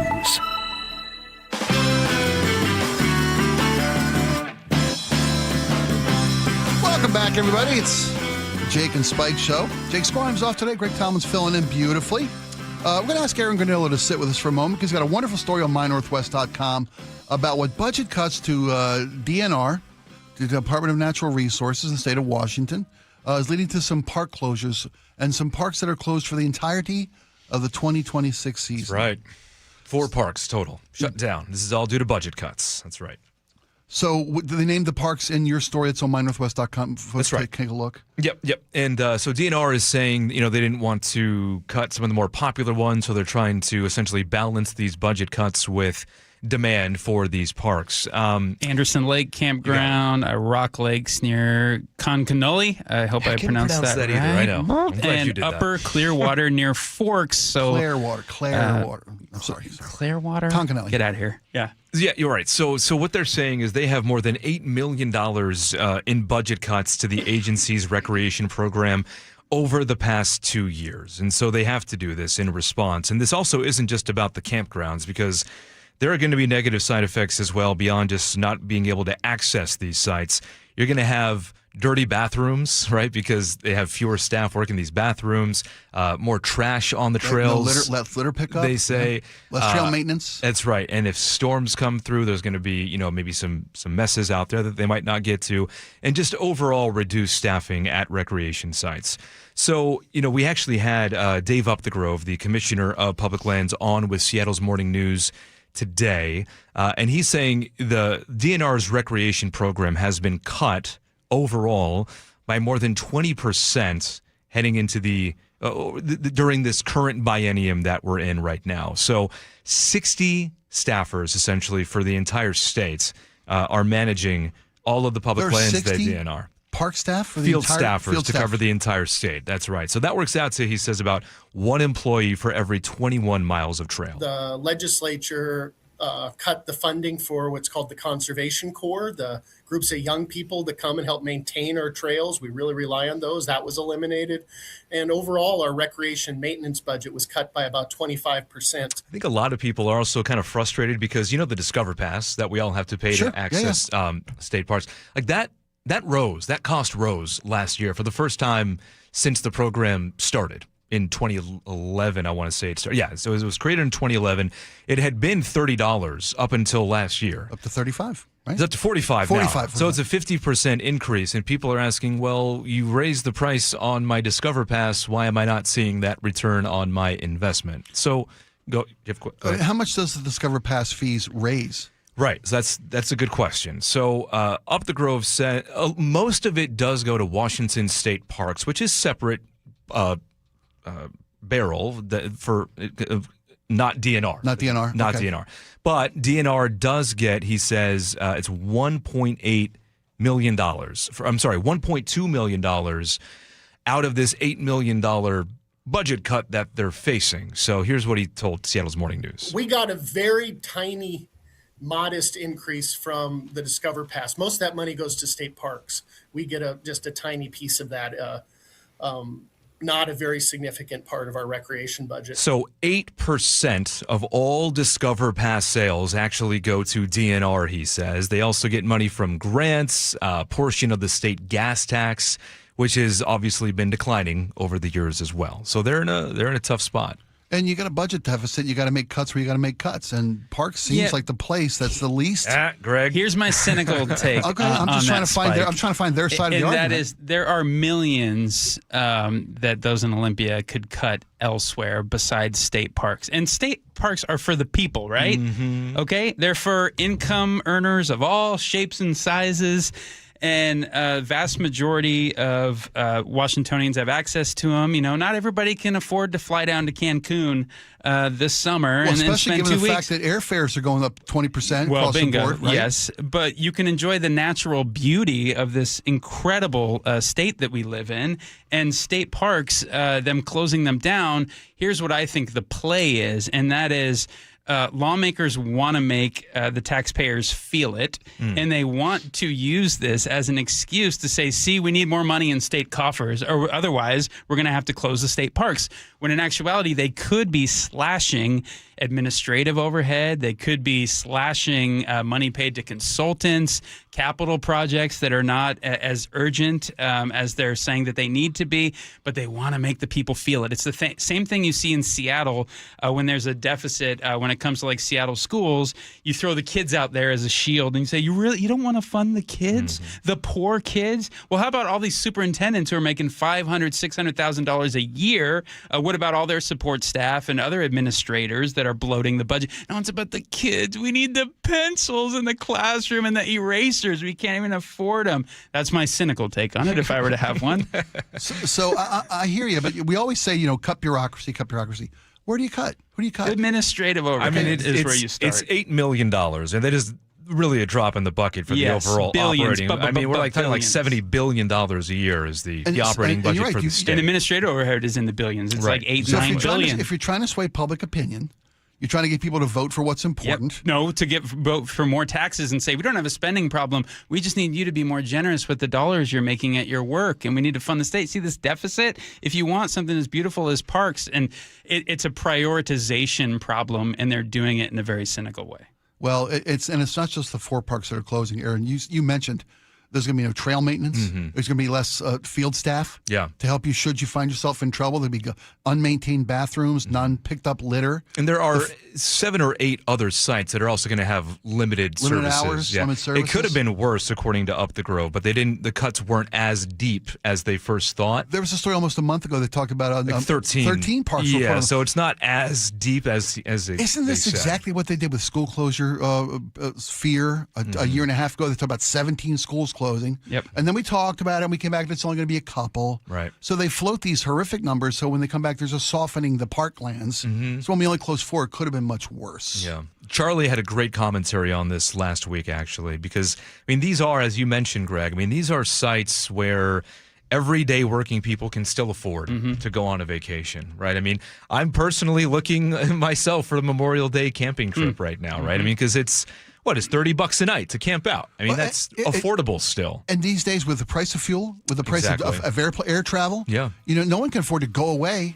Parks are the last resort of the working man. I think it's just frustrating, right? That you're seeing the increasing prices for the Discover Pass, for instance, which, again, not all of it goes to DNR. Right. But still, we're paying more and more. We're paying more, we're getting less. Exactly. That seems to be the nature of the beast these days. Yeah. Aaron, we did want to talk to you about the Mariner Play of the Year yesterday. So can we get you back a little bit? Sure, yeah. We'll have you come back and explain what happened inside the Kirby jersey. The Logan Gilbert The Logan Gilbert, jersey. the Logan Gilbert jersey. Thank you very much. All right. When we come back to the Jake and Spike Show, Greg Tomlin is filling today for Jake Skorheim. When we come back, we'll talk about a daring rescue at the Kingston Ferry dock yesterday. Wait till you hear the details. We'll have it after this.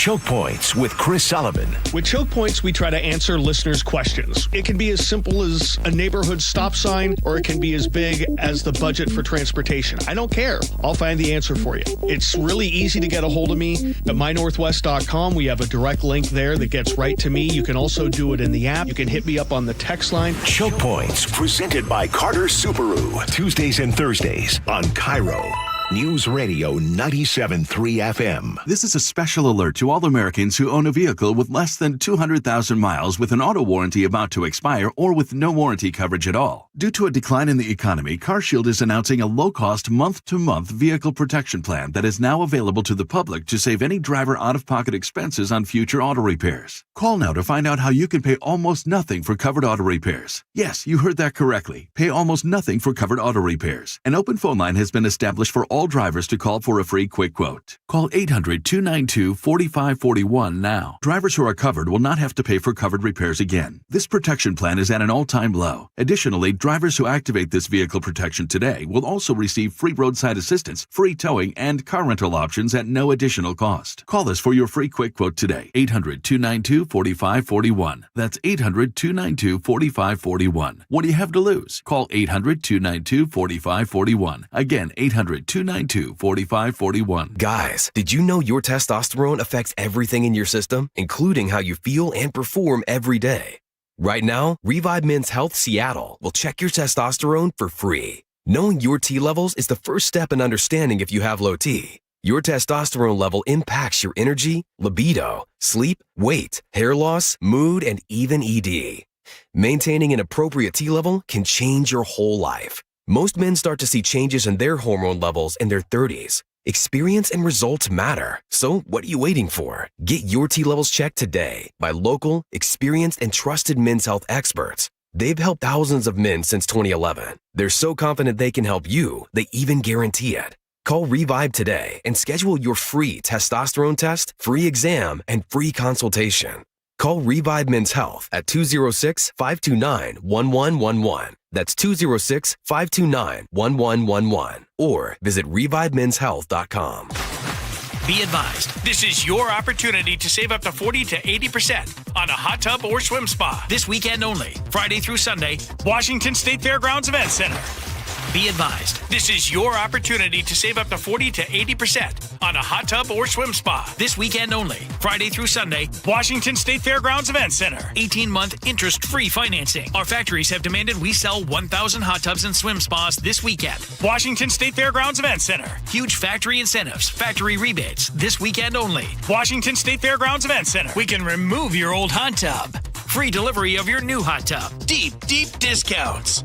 Washington State Fairgrounds Event Center. Free delivery of your new hot tub. Just relax and enjoy. Washington State Fairgrounds Event Center. Friday, 2 p.m. to 8 p.m. Saturday, 10 a.m. to 8 p.m. Sunday, 10 a.m. to 6 p.m. Free admission. Free delivery. Washington State Fairgrounds Event Center. Call 833-SPA-SALE or visit hottubandSwimSpaSale.com. So, how's your research going? Surprising! After I figured out the top-rated TVs in our price range, I went shopping for deals. And who's the best? It wasn't the internet, and it wasn't the warehouse club. But? It was video only. They had better deals on the Samsung, LG, and the Sony TVs that got the highest scores. Better than online and at the club? I know! Video only beat them all. And now we can afford an even better model for the same price. My research really paid off. If we buy it video only. Exactly. Otherwise, we'll be sorry.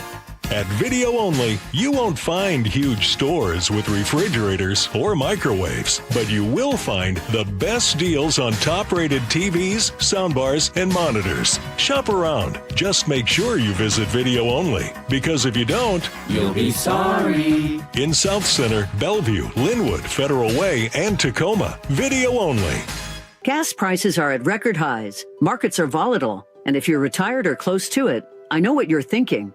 Is my plan strong enough for what's coming? Most financial plans aren't built for times like these. They're built for the good times, and that's a problem.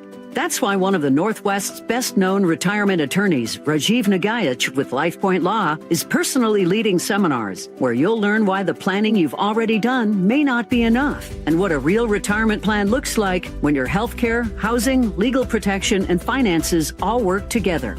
No sales pitch, no obligation, just 90 minutes that could change the way you think about your future and give you the peace of mind that you won't run out of money or become a burden on your family. Attend a free LifePoint Law retirement seminar in Puyallup on May 5th, Federal Way on May 6th, Bellevue on May 7th, or Linwood on May 12th. Seminars begin at 6:30 p.m. Seats are limited, so register now at lifepointlaw.com. That's lifepointlaw.com. Epic parties start at Staples. Now you can grab Party City balloons, decorations, and tableware, plus matching custom invites, banners, and more right at Staples. That was easy. Compassion, communication, results. That's Pendergast Law Personal Injury Lawyers. Go to pendergastlaw.com. That's pendergastlaw.com. It's difficult to trust someone with your loved one's care.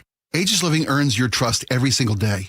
Voted best senior living in Western Washington and ranked #1 senior living community in all of America by Seniorly. Aegis sets the standard for luxury assisted living and award-winning memory care. Resort-style comfort with state-of-the-art AI fall prevention, a staff who loves what they do, and your loved ones. Schedule a tour today at aegisliving.com/KIRO. That's AEGIS living.com/KIRO and get a special take-home gift. Aegis Living. This must be the place.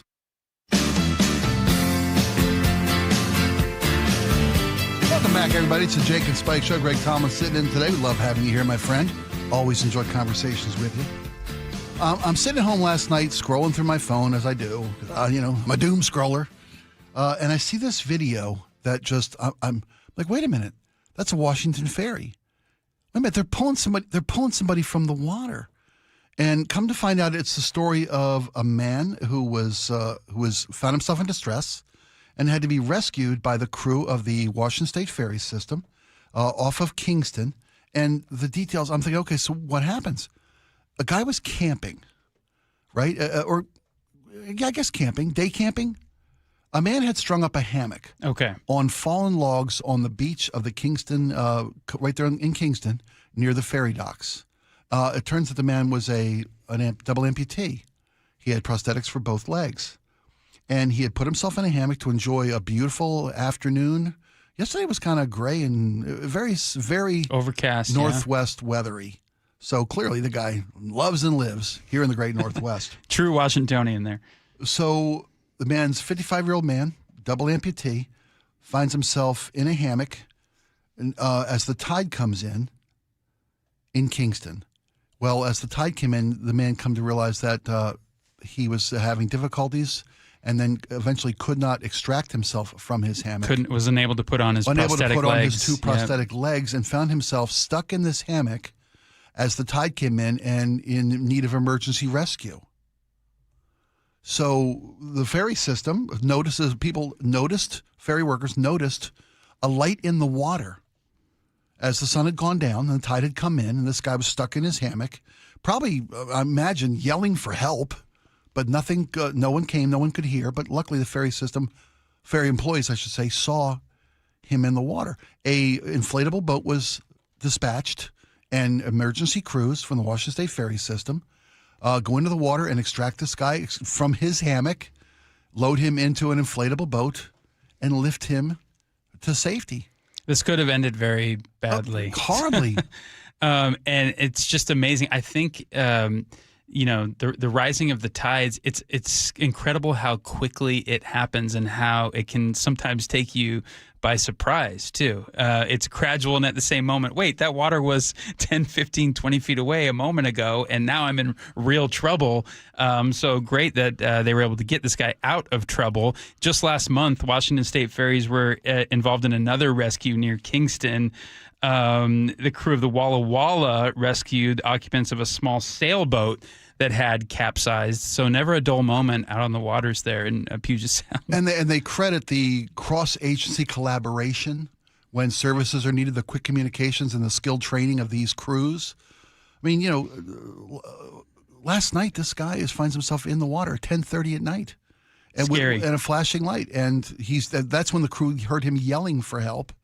I wonder if he fell asleep in the hammock to wake up to, I'm wet. I'm getting, and the water comes in so fast. The tide rises so fast. Oh, I've never had the need for emergency rescue, and I'm knock wood. I mean, short of falling down in the studio. I've never had the need. It was close today. I mean, we were about one angle away. About as close as I've ever come to need emergency services. And you always think, I mean, we ride the ferries all the time. I love riding the ferry. It's an amazing attribute to this area, whether by car or by walk-on. You know, and you always see the emergency resources on the boats, the inflatables, the what do you call those? Life rings, right? Life preservers, Life preservers rings, and the staff that are trained to handle emergency situations. We're always knocking on the ferry system, never on the employees, though. We want to make sure that's clear. You know, ferry employees do a phenomenal job of not just managing our transportation needs and coordinating our ons and exits to the boat through car and through foot traffic. But these folks, when called upon, are lifesavers. Well, I was going to say, we can put this under the file of stories that, inspire your faith in humanity again. Yeah, thank you. We don't really have a news business. We have a bad news business. So this incredible act here, I'm glad we're giving it some due here on the airwaves because we need it's incredible how many stories like this happen across not just our state, but across the country on a daily basis. Yeah. Just acts of kindness that can lead to the saving of a life, and then you move on with your day. Yeah, and it's heroism. Yeah. These people are heroes that helped this gentleman. And there's no name associated with the man who is in need of rescue, other than he's 55 years old. If anybody in the area is listening and knows this, heard the story, knows the gentleman, I'd love to speak to him. And I would love to speak to somebody on the ferry. I know the ferry folks, the emergency rescue crews, they don't take victory laps, and I'd love to speak to somebody about the training process, about the moment that you went in there and realized and let's not kid ourselves. Being caught in the water is one thing. Hypothermia is a real issue too. Yeah, hats off to Kitsap County Sheriff's Office deputies on patrol. That's who found. That's who heard the cries for help and responded. Mm-hmm. Great job, everybody. All right, when we come back, 2:00 hour, we're going to ask Aaron Granillo about a play yesterday for the Mariner game. And it's, I said the play of the season. It's the play of the century. We'll also talk a little bit about something, Greg, you saw that I'm fascinated by. As we approach, the semiquincentennial. Am I nailing it? I was just going to look that up. What's it called? Semiquincentennial. You were correct on the first shot. 250th birthday is coming up, and there's an amazing summer planned. And there's is it Jenna Bush? Yeah, George W. Bush's daughter. George W. Bush's daughter is interviewing the previous presidents. We'll have all that when we come back. Freedom 250.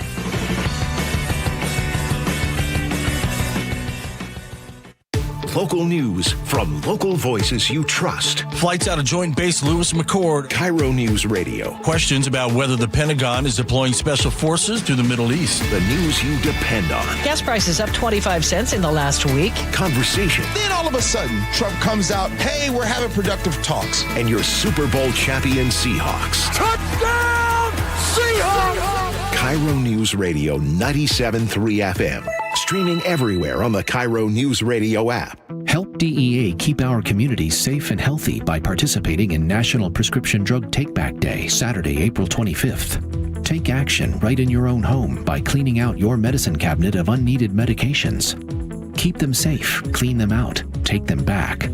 Find a collection site near you at DEATakeback.com. Do your part to lower overdose deaths and prevent prescription drug misuse before it starts. That's DEATakeback.com.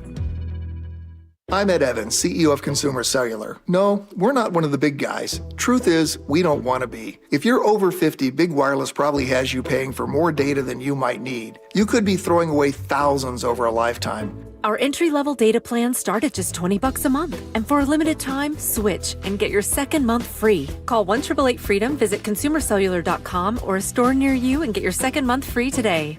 Plans include $5 credit for auto-pay and e-billing. See site for additional details. For years, I've been telling you how much we care for our hens and the land here at Wilcox Farms. But don't just take my word for it. Our family's commitment is backed by trusted third-party certifications. Hartley Wilcox here. Wilcox eggs are USDA organic, meaning no synthetic pesticides or GMOs. We're certified humane, ensuring our hens live with dignity and space to roam. We're salmon safe, protecting Northwest waterways, and recognized for sustainable farming practices. These aren't just labels. They're proof that every one of our eggs comes from a farm that values animal welfare, environmental stewardship, and your family's health. So next time you're at the store, look for Wilcox Family Farms eggs. They're not only delicious, they're certifiably humane and organic, raised with care you can trust. Learn more at wilcoxfamilyfarms.com, because doing the right thing isn't just our promise, it's our principle.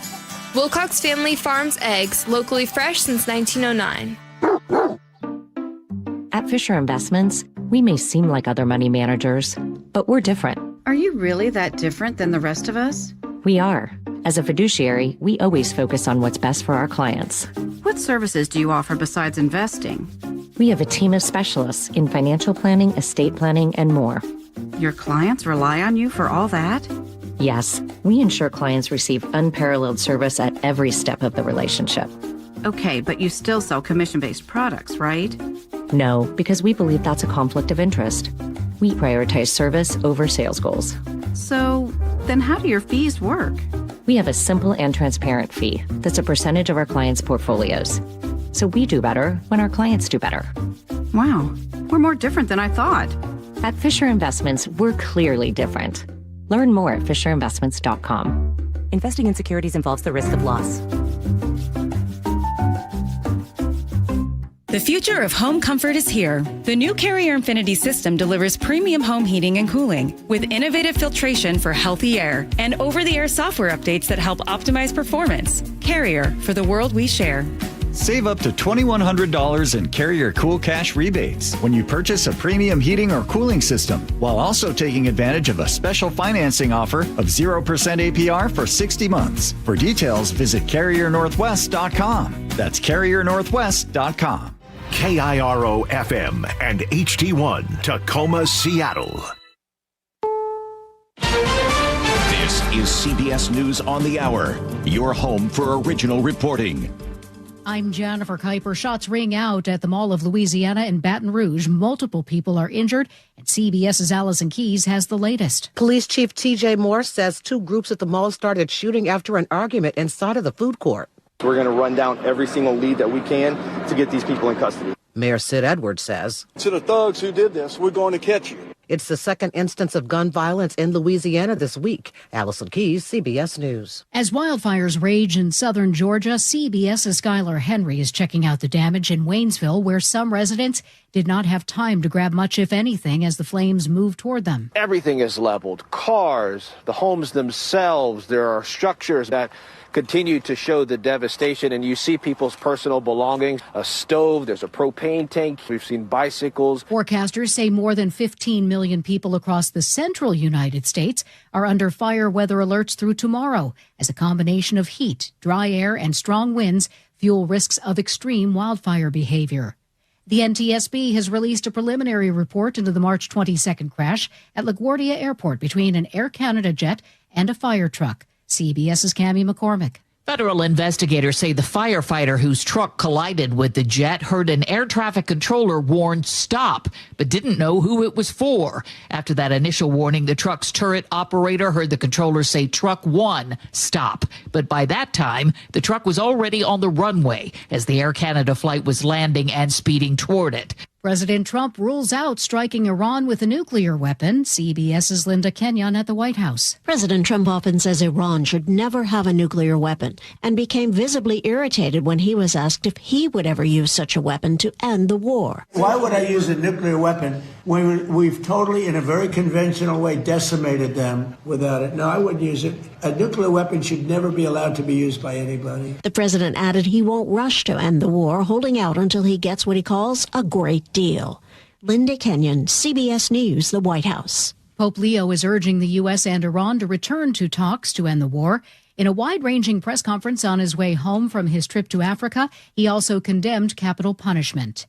President Trump's acting attorney general has signed an order reclassifying state-licensed medical marijuana as a less dangerous drug. Loyola Law School professor Lori Levinson on some of the impacts as a result of the change. Cannabis probably will be studied more for its medicinal effects, but it will certainly ease the tax burden on those businesses that are involved in cannabis sales. This is CBS News. What is going on? What's going on here? How is this possible? Great storytelling starts here. Oh, come on. Why? It's time for 60 Minutes. Coming up, another lawmaker calls for the end of the region's homelessness authority. That's after Nate Connors at the traffic desk. Thanks, Aaron. This report brought to you by Day and Night Plumbing, Heating, Cooling, and Electric. We have a couple separate collisions that have just popped up on 405 through Bothell. South 405 just past 522, blocking your right lane. You're backed up just past 527. Linwood to Bellevue is at 20 minutes. And then this general same area, North 405 just past 522 going the other way. A new collision looks like it's blocking the right lane, and you're backed up to 522. Also 20 minutes between Bellevue and Linwood. Here in Seattle, nothing's changed from our last report. North 5, you're bumper to bumper at the West Seattle Bridge, just past I-90. And then it opens up till you hit about 520, and then from there, it's a brief backup across the Ship Canal Bridge. Now up to 25 minutes through downtown. South 5 still doing pretty good. You're going to slow at the Ship Canal Bridge to the Convention Center. South 405 slows approaching I-90 to the Renton Landing. The Hood Canal Bridge just reopened for vehicle traffic following a half-hour closure for inspections. Just brief backups right now. And the Point Defiance Ferry Terminal has a 1-hour wait for drivers this afternoon. This month, when you install a new AC or heat pump, you'll get a free furnace from Day and Night Plumbing, Heating, Cooling, and Electric. Scheduled today at dayandnight.net. KIRO News Radio, real-time traffic. I'm Nate Connors. KIRO News Radio, 97.3 FM, Northwest News. Now, the latest from KIRO News Radio and mynorthwest.com. Good afternoon, I'm Aaron Granillo. This just into the newsroom. 2 people have been shot at a grocery store in Tacoma. Police tell us officers rushed to Park Avenue Foods near 72nd Street and South Yakima Avenue at around 12:30. Not clear if the shooting happened inside or outside of the store, but police say they are not actively looking for that shooter. Not clear what led up to the shooting. We have reached out to Tacoma PD for more information. In Seattle, police are looking for a gunman following an early morning shooting in the Chinatown International District. KIRO News Radio's James Lynch has more. Officers were called to an alleyway near Hinghay Park at Maynard Avenue South and South Jackson just before 6:30. There, they found a 37-year-old man down with a single gunshot wound to his leg. SPD Detective Eric Munoz. After the shots were fired, the suspect fled the area on foot. Our officers did an area search, but unfortunately we could not find the suspect. Anyone with information should call 911. James Lynch, KIRO News Radio. The president of the Seattle City Council says the city should stop funding the King County Regional Homelessness Authority after an audit found the agency misused $13 million and is another $45 million in the red. Council President Joy Hollingsworth tells KIRO Radio's Gian Ursula. And so they have not gotten the outcomes that we have wanted. We know there are a lot of growth edges on that. Hollingsworth says Seattle taxpayers have given the Homelessness Authority about $500 million since it was created in 2019. KIRO News Radio's Luke Ducey reports another local leader is not ruling out fraud. County Councilman Rod Dombowski says the agency should be dissolved, and he can't say for sure money wasn't stolen. The state of the record keeping is apparently so bad that while they didn't find fraud, they couldn't assure us that there wasn't any fraud. The council member is now drafting legislation to dissolve the agency. Luke Ducey, KIRO News Radio. Now to your forecast. We are starting to see some patches of blue emerge from the clouds. We'll see temperatures today in the low to mid 60s, even warmer tomorrow. And again, the weekend's looking good, mid to upper 60s, mostly sunny. Right now, 56 degrees in downtown Seattle. I'm Aaron Granillo, KIRO News Radio. Your best source for local news, serving Western Washington and the world with the KIRO News Radio app. Always streaming live on your smart speakers. You're listening to KIRO News Radio, Northwest News. And now, it's time for the Jake and Spike Show on KIRO News Radio. With your hosts, Jake Skorheim and Spike O'Neill. Oh, I love that intro. Hi, Spike O'Neill here. Jake Skorheim's taking the day off. Greg Tomlin filling in today.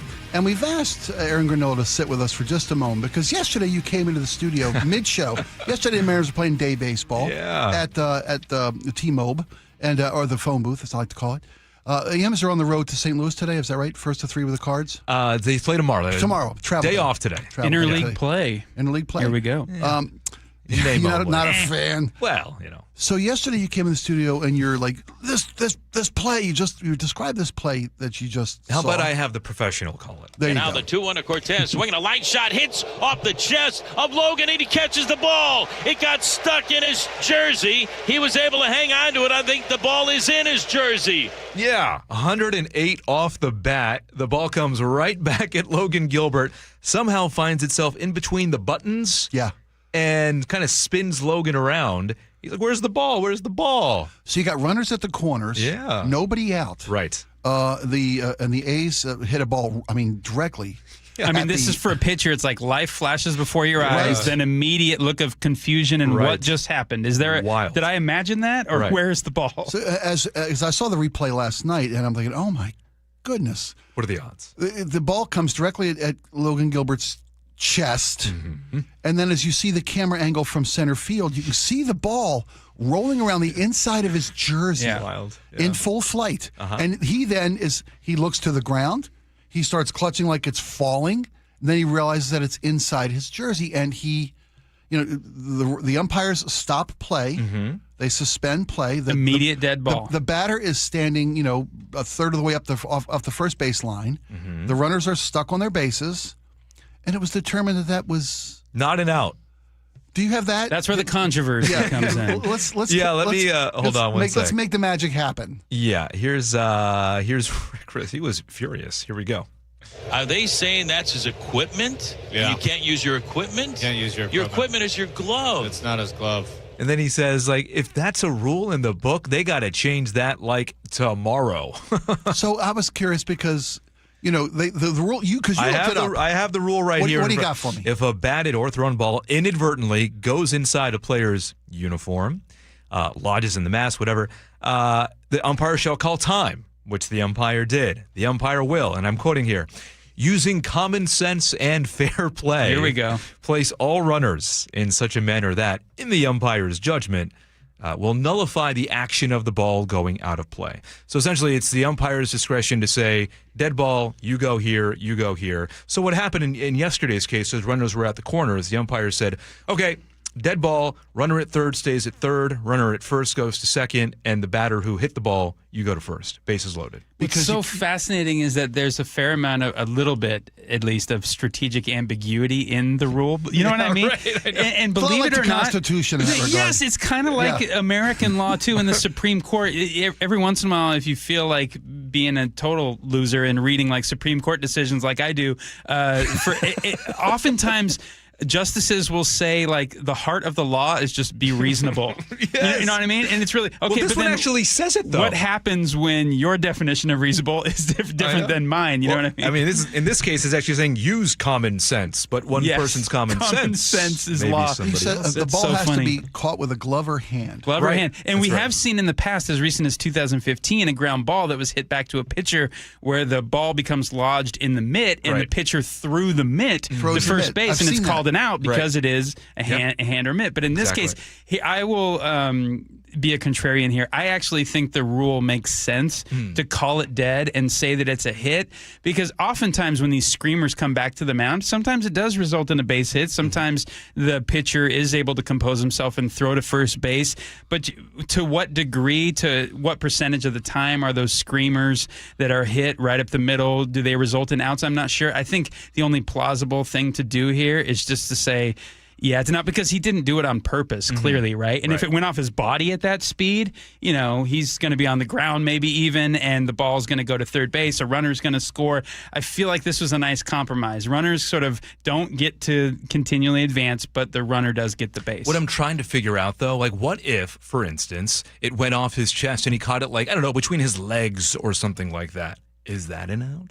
Because I feel like in football, you see guys go on the ground. How about and the helmet catch in Super Bowl? Exactly. It doesn't say you can catch it with an extremity that's not I haven't looked up that specifically rule your yet. hand. Like, it could be, what if it's caught between your body That's and your what I'm elbow? saying. Baseball, man. Well, I'm endless possibilities. Baseball, more than any other sport, I tell my son this, it's a game of rules. Totally, more than totally. any other It's sport. a game of judgment. Which is common sense. Common sense. That's if right. a ball doesn't hit the ground, though, that was my That's the sticking logic, point. right? A catch is a catch is a catch. A catch is a catch is a catch. Until it's not. Well, you see, I guess it's I'm not saying the Savannah Bananas should be writing rules or be a judge on how we rule play, but they constantly use the cap to catch the ball. Yeah. Remember League of Their Own? Sure. Madonna could catch a ball on her cap. I will say, Logan Gilbert can't. If they made it legal to catch a ball with a jersey, look, the league is always looking for ways to make the game more appealing, exciting, and energetic to the next generation. If you have a catcher who's like frantically looking around for a ball and players tagging up on their bases and running around, that could be an exciting play. Yeah, that's okay. Common sense is rolling today. Yeah. But Logan Gilbert's face after he realized what could have happened. So funny. There you go. I mean, there's a sense of a deep sigh of relief. I know. And they did check him out because they said he left a bruise, apparently. How does that slip into the jersey and roll around in there at 107 mile an hour? And that's freaky. Anyway, just so we can put a nice button on this, a legal baseball catch requires a fielder to secure the ball in their hand or glove. Not with their legs, uniform, or cap. Thank you, Your Honor. You got it. But you don't have to stay in the field of play. If that catch carries you over the fence, we found out last week, it's a home run. That is true. Right. Thanks. That's right. Forgot All right. about that. So it is the semi-quincentennial, the 250th birthday of America. Celebrations are going to be everywhere this summer. It's a big going to one. be a phenomenal year in our young nation's brief history of only 250 years. Young is the correct word to describe that, no doubt. I mean, the Roman Empire was lasted 1,000. We only made it to 250. I'm kidding. Well, we're not going out with a bang, as I may have alluded to earlier in the morning. And it started as a Roman Republic, right? And then went to someone with absolute power, a dictator. I mean, it's why Julius Caesar was knifed to death, right? Because they feared he was going to take absolute power. And so there's many twists and turns back when the Senate knew that how to deal happened with in a an problem. empire's lifetime. I kid. You saw something that you brought to our attention this morning that fascinated me, I think, as much as it did you. Tell me about what's coming our way. So Jenna Bush is the daughter of George W. Bush. Was he 41, I think? What number was he? I don't remember in the sequence, but nevertheless. Bush was 43, right? Yeah, Bush was 43. Okay, sure. Obama was 44. Trump was 45, Biden 46, Trump 47. I'll take your word for it. Jenna Bush is an employee at NBC, and she decided to sit down with our 4 living presidents, Bill Clinton, her dad, George W., Joe Biden, and Obama.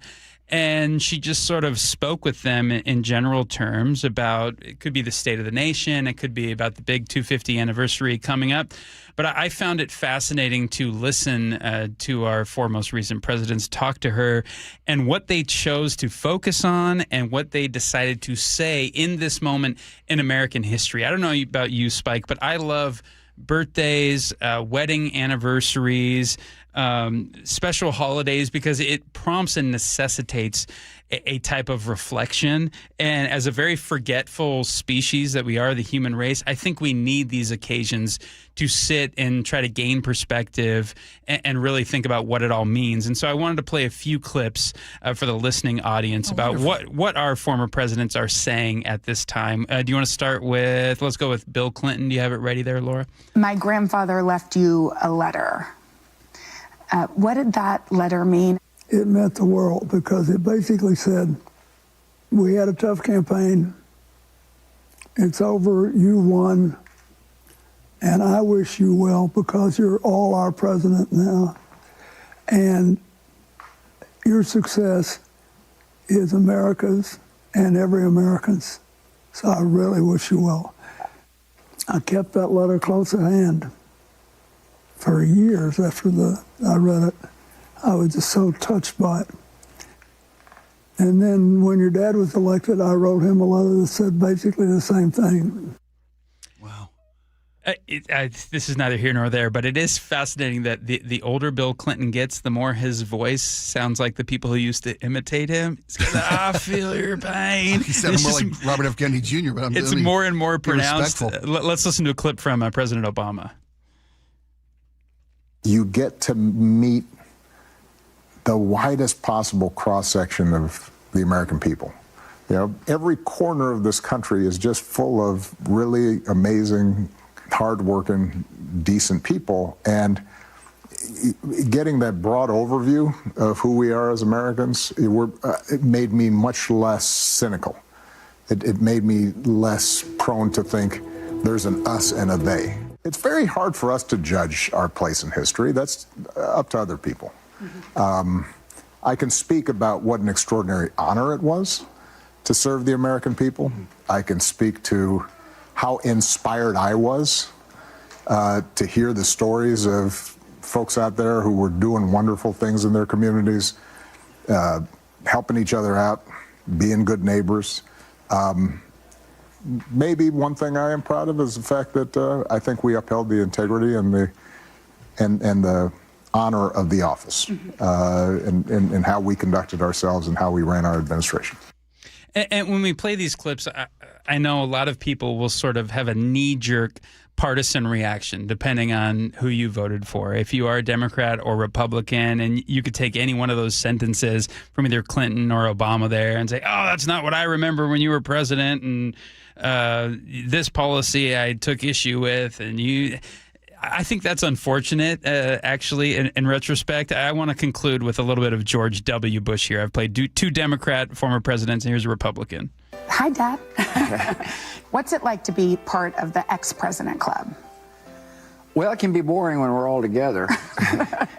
No, it's an honor. There's a great camaraderie because we all shared something special. Well, I think one of the things about the 250th is a chance to focus on the common good and the wonders of this country, the history of this country, the fact that you can worship freely without government tell you how to worship, the fact that you can speak in the public square without being jailed, the fact that we have a press that's willing to hold the powerful to account. I mean, these are all things that should and generally do unite us.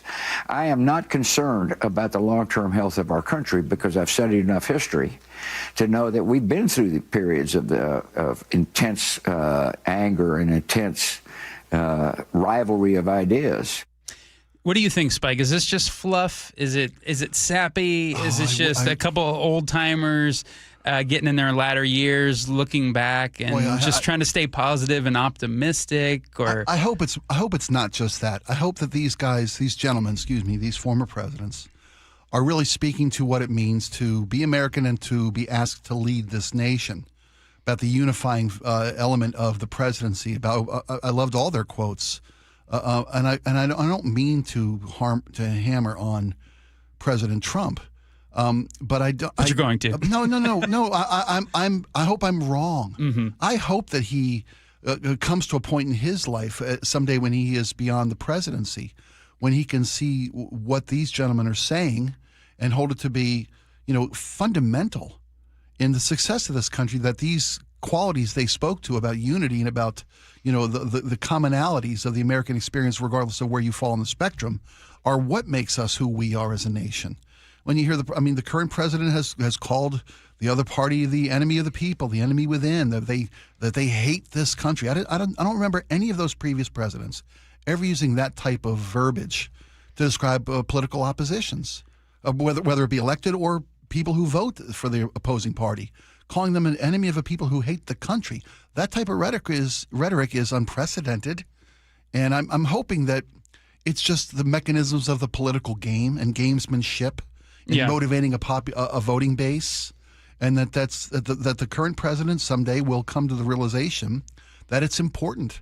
And I think it's important that the president doesn't use the type of language this one uses. I think the unifying message of I'm the president of all Americans, not just those who voted for me, I think that's key to getting the job done and doing the job well. Yeah, what I like about what all four of them said here in these interviews. To paraphrase, I was president?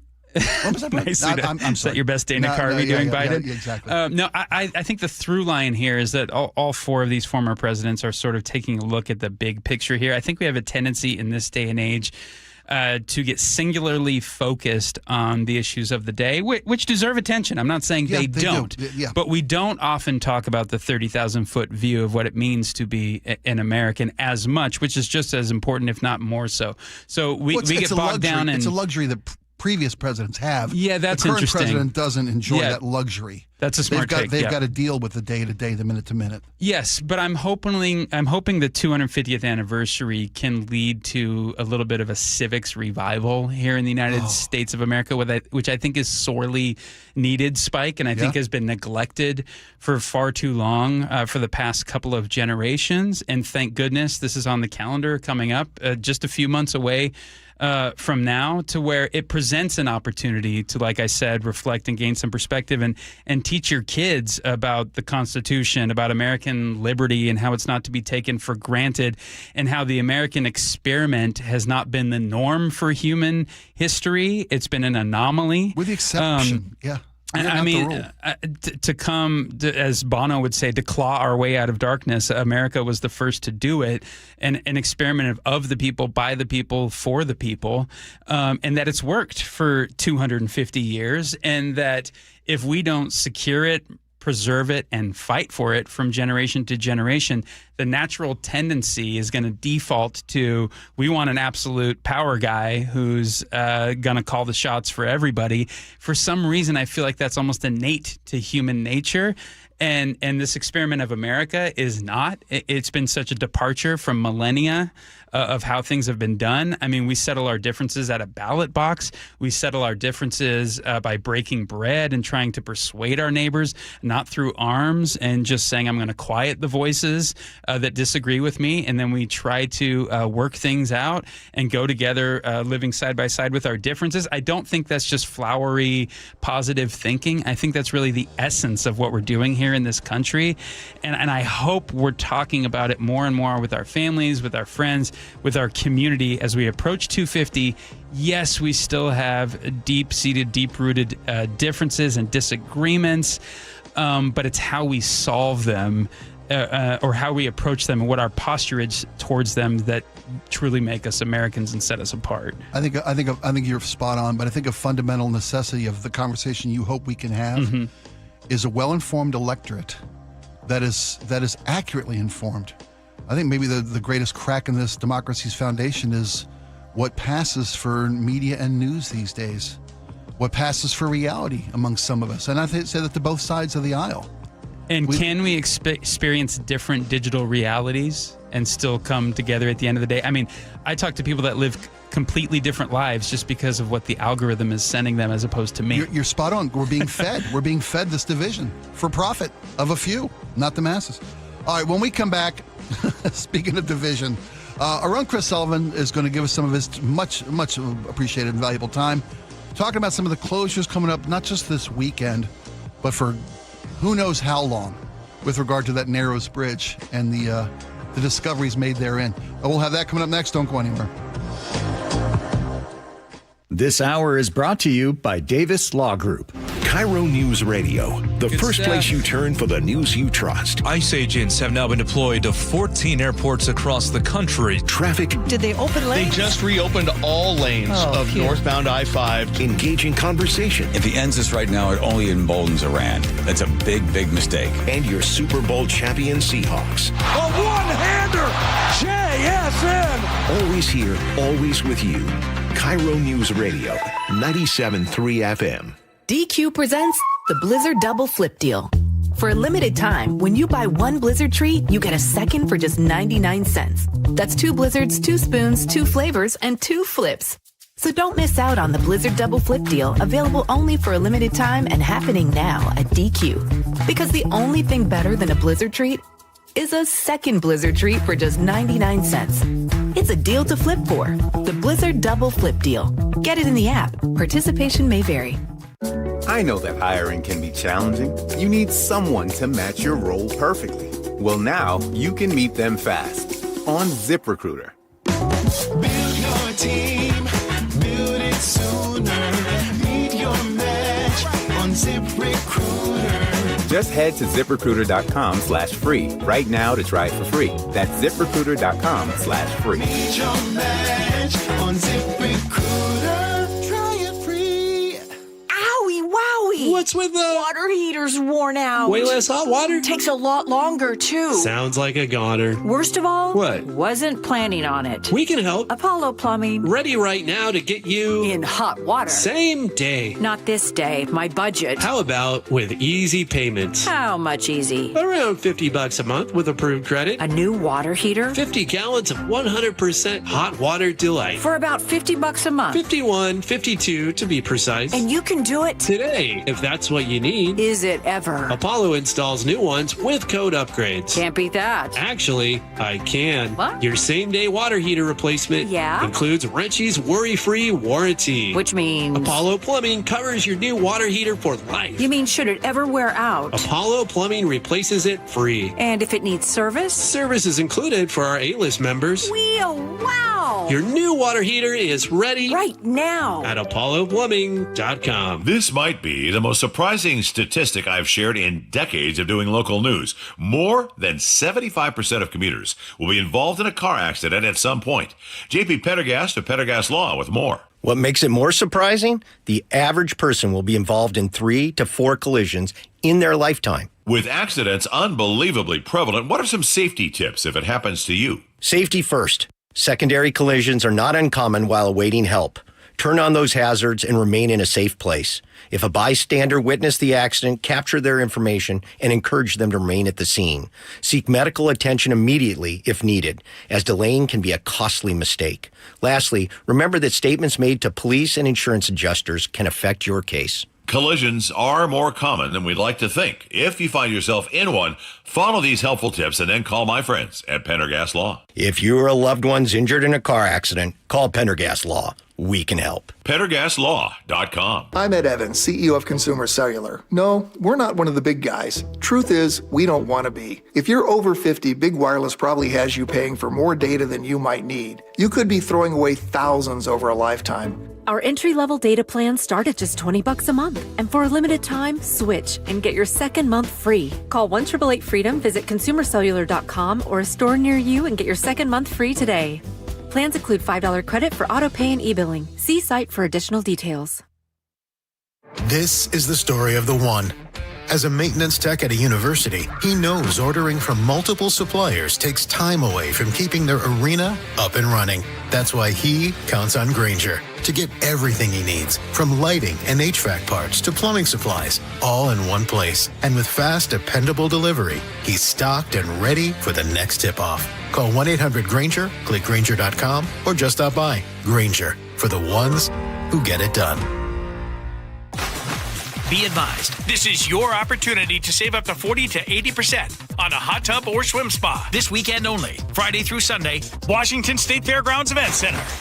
Be advised, this is your opportunity to save up to 40 to 80% on a hot tub or swim spa. This weekend only, Friday through Sunday, Washington State Fairgrounds Event Center. 18-month interest-free financing. Our factories have demanded we sell 1,000 hot tubs and swim spas this weekend. Washington State Fairgrounds Event Center. Huge factory incentives, factory rebates. This weekend only, Washington State Fairgrounds Event Center. We can remove your old hot tub. Free delivery of your new hot tub. Deep discounts.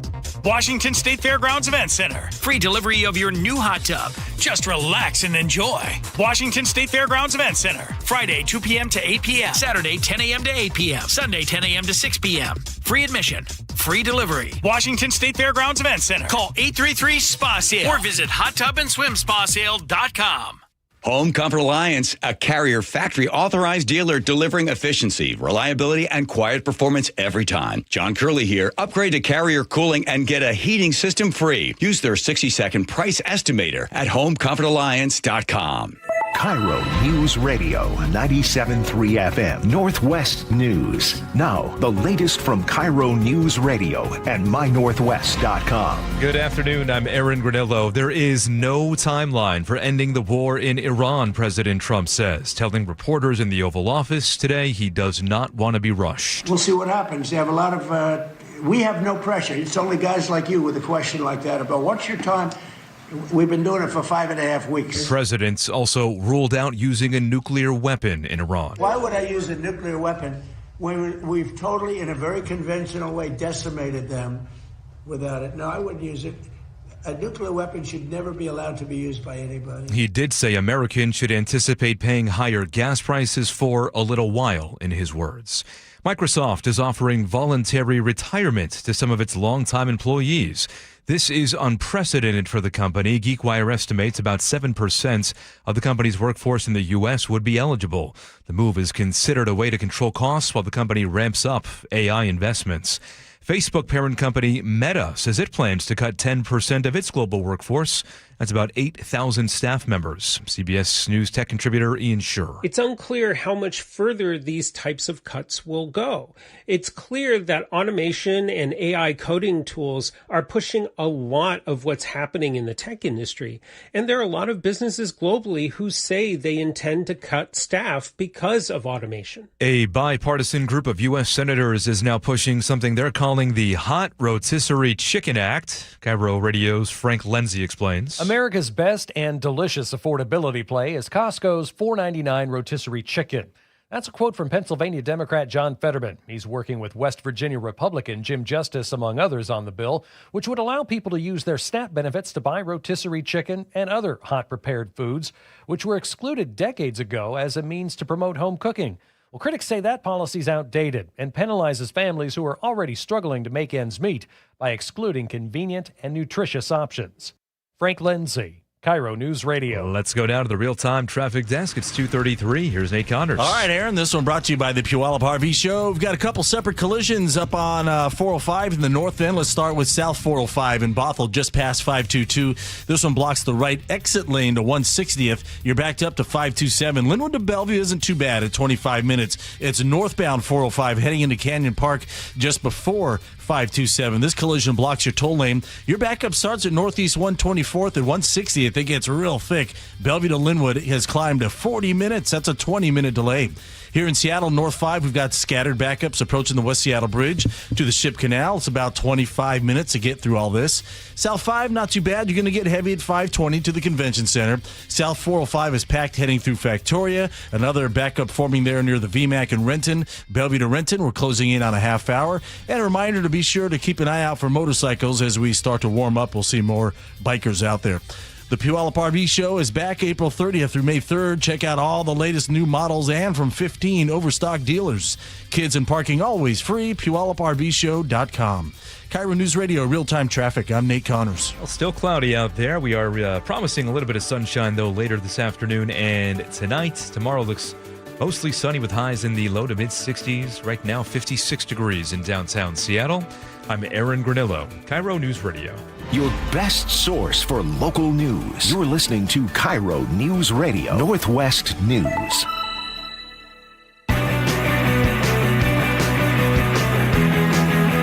Welcome back to the Jake and Spike Show. Greg Tallman in for Jake Skorheim today. We are honored to have with us for this break our own conduit, man of the people, Chris Sullivan here. To talk about a couple different intrusions into your traffic flow this weekend. The first is 4 days of sunshine means hell on the roads. Am I framing that right? Yeah, pretty much. There is one road that we've been trying to fix for about a month now, and it's a road that you're familiar with. They've been working on Highway 18 and I-90 for several years now, in addition to building the new interchange at I-90 by Snoqualmie. That's the Diamond Deluxe. We call that a diverging diamond interchange. I'm sorry. DDI to those of us who know. A second one in our state, third one coming, and they've also been widening about 2 miles of Highway 18 south from I-90 up towards the Tiger Mountain summit. So that road's been open, widened since August, September-ish, but they haven't had the window to go in and do like the final top layer of pavement and the final striping and doing all that. So they're doing that now, and they've been trying for about a month to get that first window to close down the road so they can do the first little bit. I believe they're going to have as many as 5 full closures of SR 18 over the next couple of months as they finish up this kind of work. Weather permitting. Right. And the thing that makes this interesting is this is a Thursday to Monday issue. it's not a Friday night to Saturday morning. So tomorrow morning's commute, people who normally come up the valley to try to go to I-90, say you're freight, say you're maybe leaving for an early weekend tomorrow, you won't be able to go east of the Issaquah-Hobart Road. So all lanes of SR 18 are going to close tonight at 9 o'clock at the Issaquah-Hobart Road over Tiger Mountain to I-90, and it was going to be that way till 4 or 5 o'clock Monday morning. So there's an extra day of closure, and that will impact your commute tomorrow, and you're getting out of town tomorrow. And if you drive a truck, you're being told to not use the Issaquah-Hobart Road because it's a tiny road, and it's just too small. It can't handle trucks, right? And they might turn freight around if you're going that way. If you're a truck, where about and to what direction? So you go off Issaquah-Hobart Road, you go north in through behind Poo Poo Point and everything into downtown Issaquah, and then get onto I-90 there. Not exactly where you want a fleet of double trucks, semis, 53 footers with another 50 attached to the trailer. So they're being encouraged to use obviously stay on 167, go up to 405 and take I-90 and come around.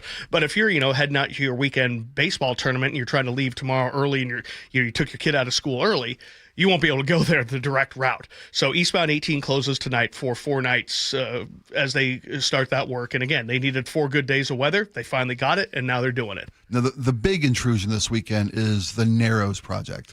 Yeah. What does there's that mean? also some by the way, 405 is also going to be closed southbound in downtown Renton.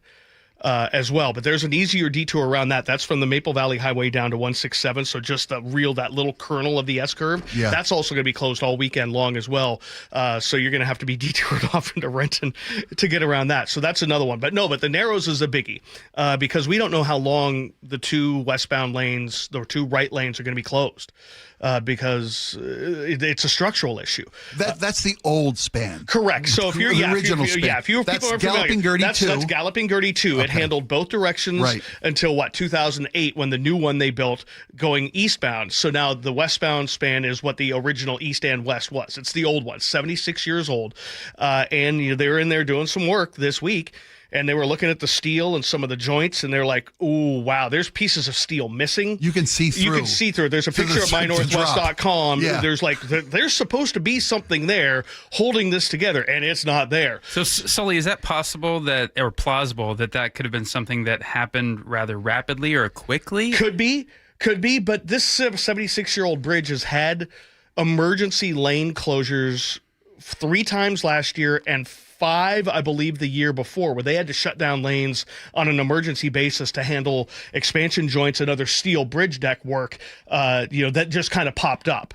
So popped up, that's the key phrase to me, because I remember there was some issues on the West Seattle Bridge recently. When big problems like this are discovered, are they typically due to happenstance or because of routine inspections that are planned out In a lot of times, I mean, you look at the Ship Canal Bridge, why are we doing what we're doing right now? Because so many of the joints have popped over the years, they got tired of going out piecemeal, and they're like, we got to fix this thing. So that's what we're dealing with, is that a lot of times, Greg, it can be like, oh my gosh, a joint popped, and when they look at it, then they're like, oh boy. Sometimes it's regular inspection. And in this case, they were doing some work, and then they did some inspection work around that, and then found this thing like, wow, how long has it been like this? We don't know, but it's not safe to run anybody on this right now until they get it fixed. So 2 lanes. 2 out of the 2 right lanes are closed. Left lane and the HOV lane are open. By the way, HOV open to everybody during this time, so they're not going to screw you over on that. Well, glad the work is happening, I guess. We don't want to see another November 7th, 1940 on the Tacoma Narrows. No, well, that was engineering. I guess we decided, when wind blows a certain way. This one, I think, and again, some could probably say I was probably hypercritical in my mynorthwest.com article that I wrote about it. The headline's a little provocative, but I'm getting tired as a taxpayer and as a traffic kind of reporter / analyst of seeing this happen over and over and over. What dynamic specifically? Again, the dynamic of we don't take care of what we have.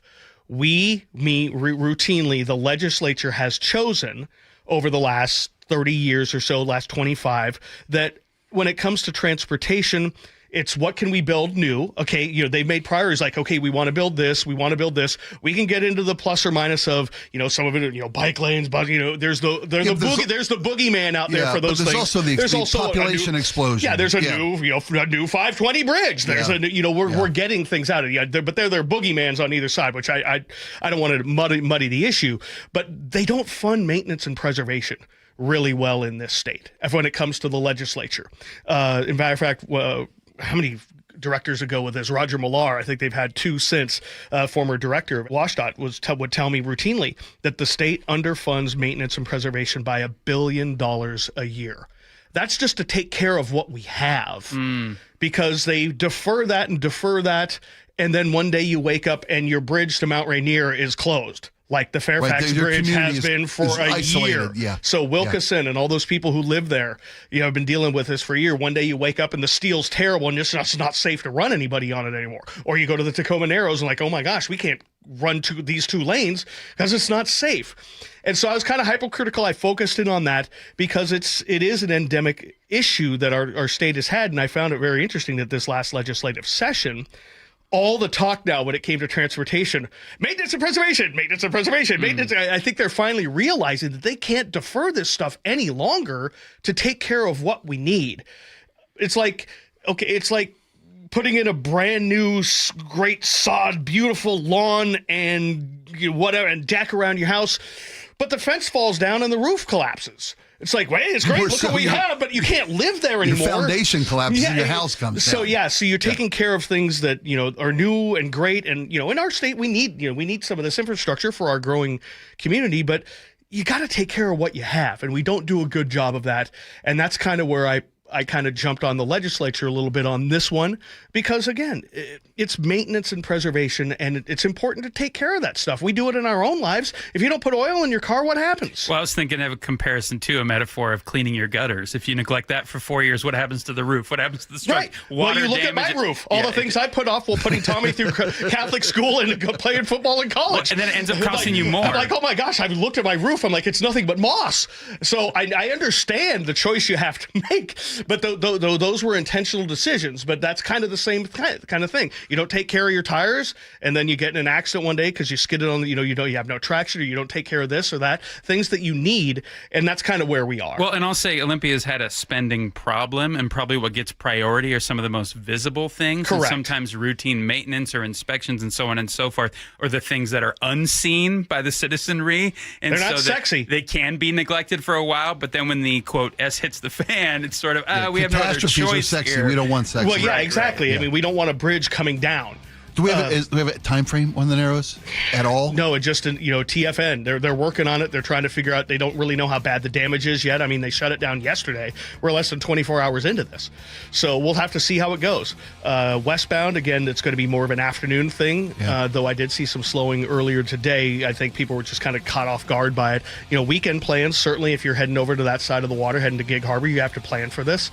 It might even mean taking a ferry out of Seattle might actually be faster. If you think about it, then put driving a list of boat down launches out for folks. Yeah, exactly. So you might want to, start factoring this in, depending on how long this lasts. Thanks so much, my friend, Chris Sullivan. Everybody, it's unfortunate, but here we are. There you go. You can find Chris's piece on My Northwest. Yes, you can until the state makes us take it down. Can we make a bumper sticker?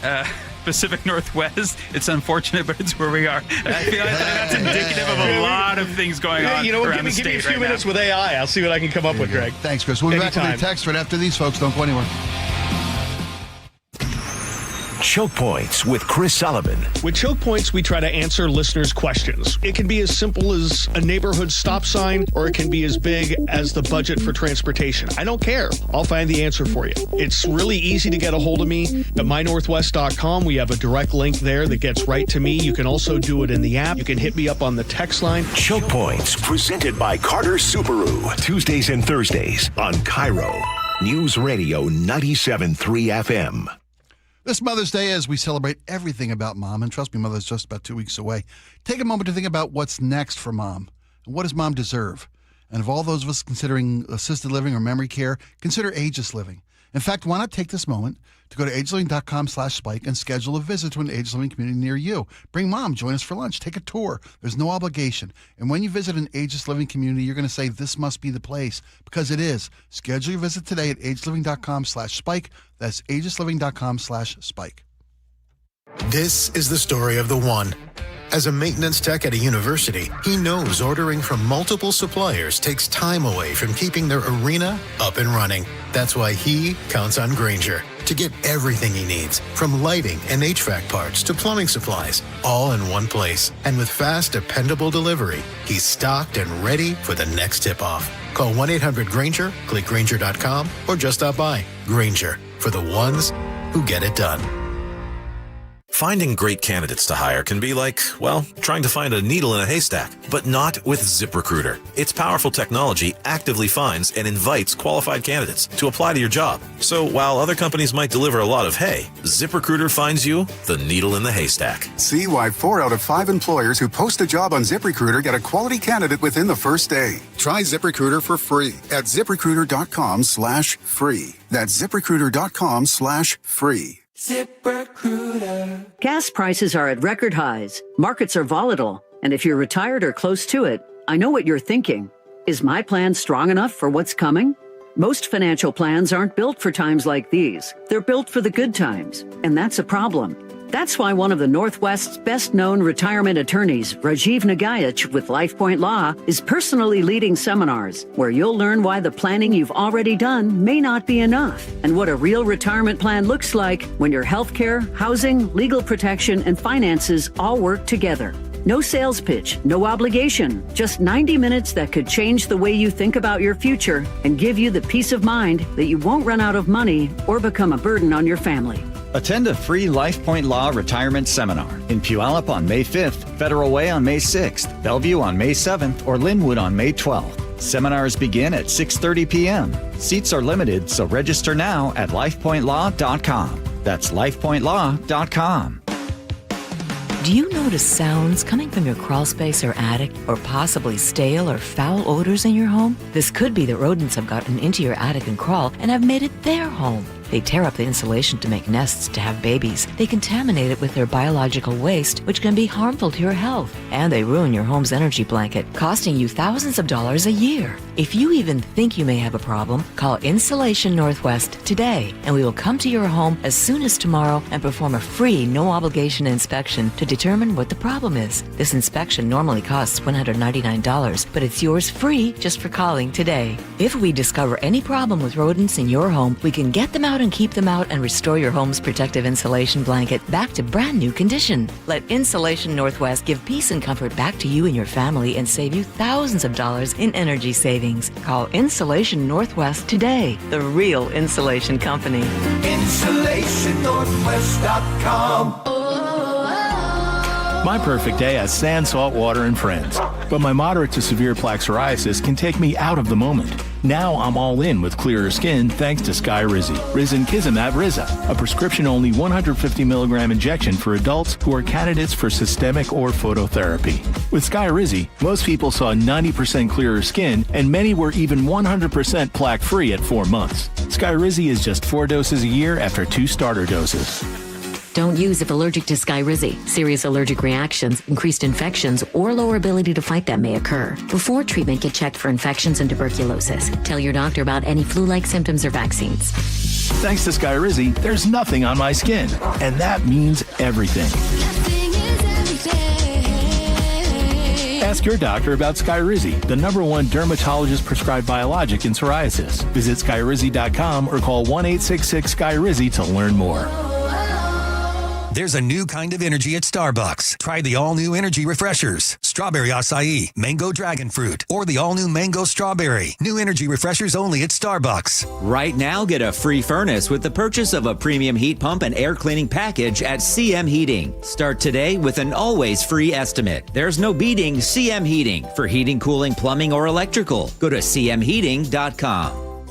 Spring is a season homeowners start improving their homes. Hi, Justin Shirley, CEO of State Roofing and Exteriors. If your home needs roofing, siding, new windows, gutters, or decking, our team can take care of it all. For a limited time, save up to $3,000 on a new roof, siding, deck, or windows project.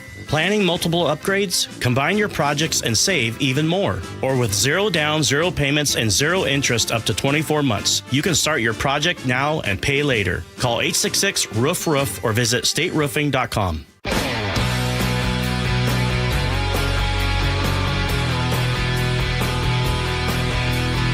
Welcome back, everybody. What a fun show today. I want to thank Greg Talma for being here today.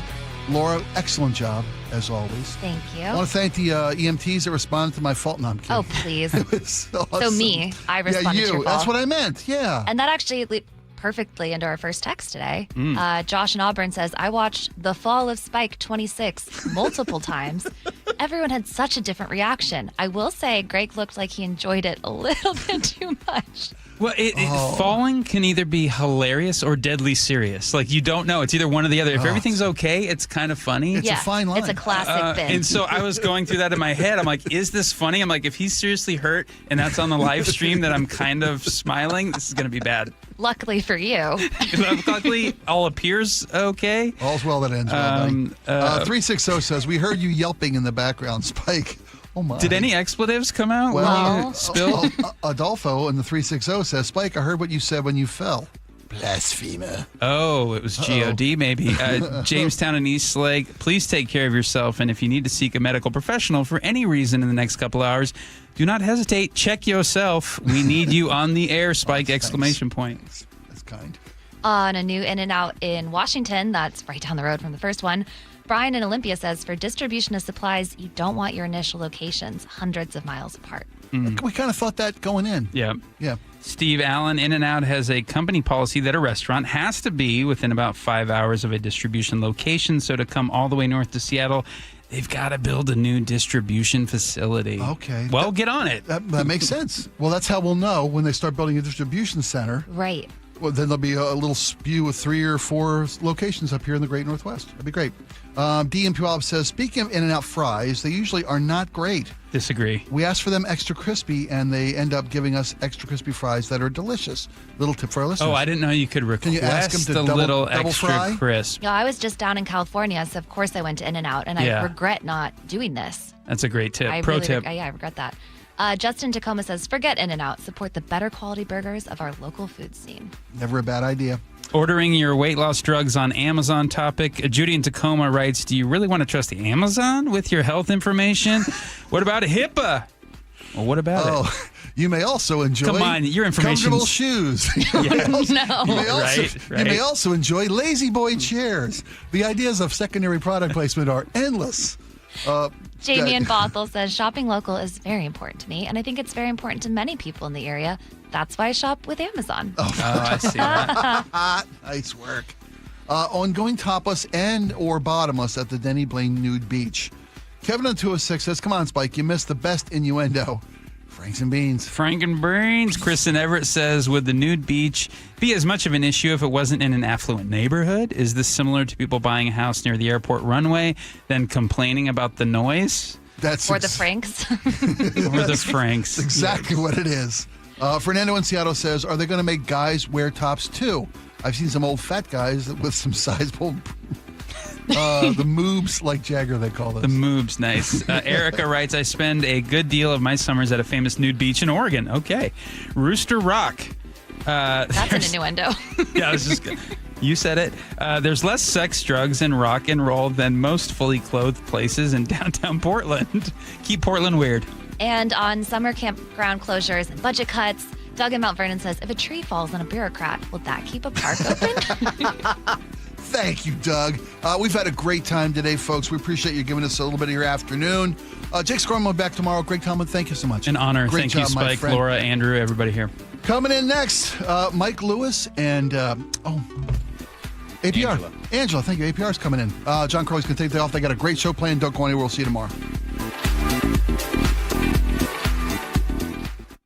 Local news from local voices you trust. Flights out of Joint Base Lewis McChord. KIRO News Radio. Questions about whether the Pentagon is deploying special forces to the Middle East. The news you depend on. Gas prices up 25 cents in the last week. Conversation. Then all of a sudden, Trump comes out, hey, we're having productive talks. And your Super Bowl champion Seahawks. Touchdown, Seahawks! KIRO News Radio 97.3 FM.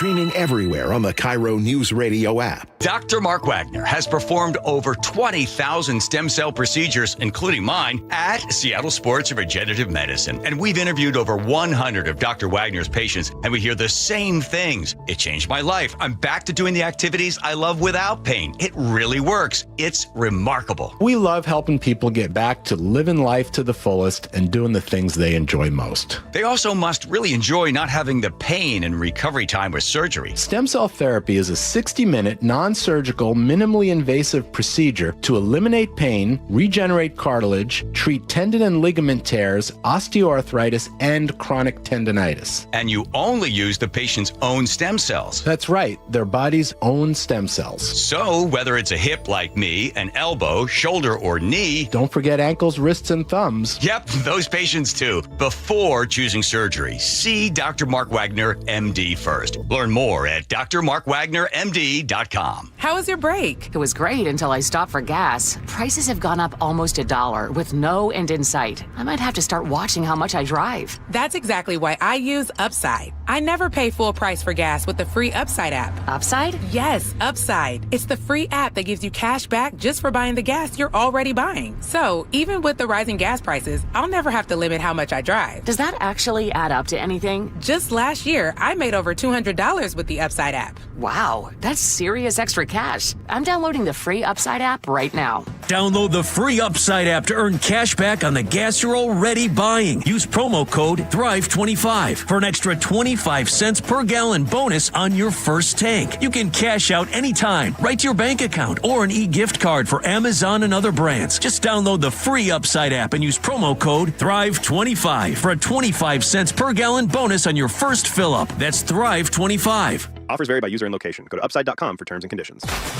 Be advised, this is your opportunity to save up to 40 to 80% on a hot tub or swim spa this weekend only, Friday through Sunday, Washington State Fairgrounds Event Center.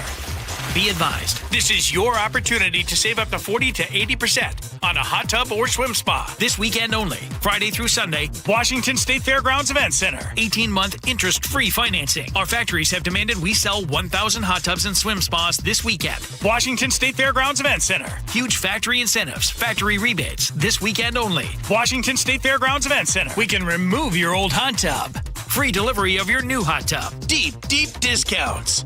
Washington State Fairgrounds Event Center. Free delivery of your new hot tub. Just relax and enjoy. Washington State Fairgrounds Event Center. Friday, 2 p.m. to 8 p.m. Saturday, 10 a.m. to 8 p.m. Sunday, 10 a.m. to 6 p.m. Free admission. Free delivery. Washington State Fairgrounds Event Center. Call 833-SPA-SALE or visit hottubandSwimSpaSale.com. I'm Ed Evans, CEO of Consumer Cellular. No, we're not one of the big guys. Truth is, we don't want to be. If you're over 50, Big Wireless probably has you paying for more data than you might need. You could be throwing away thousands over a lifetime. Our entry-level data plans start at just $20 a month. And for a limited time, switch and get your second month free. Call 1-888-FREEDOM, visit consumercellular.com or a store near you and get your second month free today. Plans include $5 credit for auto pay and e-billing. See site for additional details. You know the rush when you reach that goal, when something you've worked for pays off. That's success. At University of Maryland Global Campus, we believe you should never stop chasing it. That's why we offer a skills-based education that helps move your career forward. Learn how to apply emerging technologies like AI and data science. Build your leadership and critical thinking skills.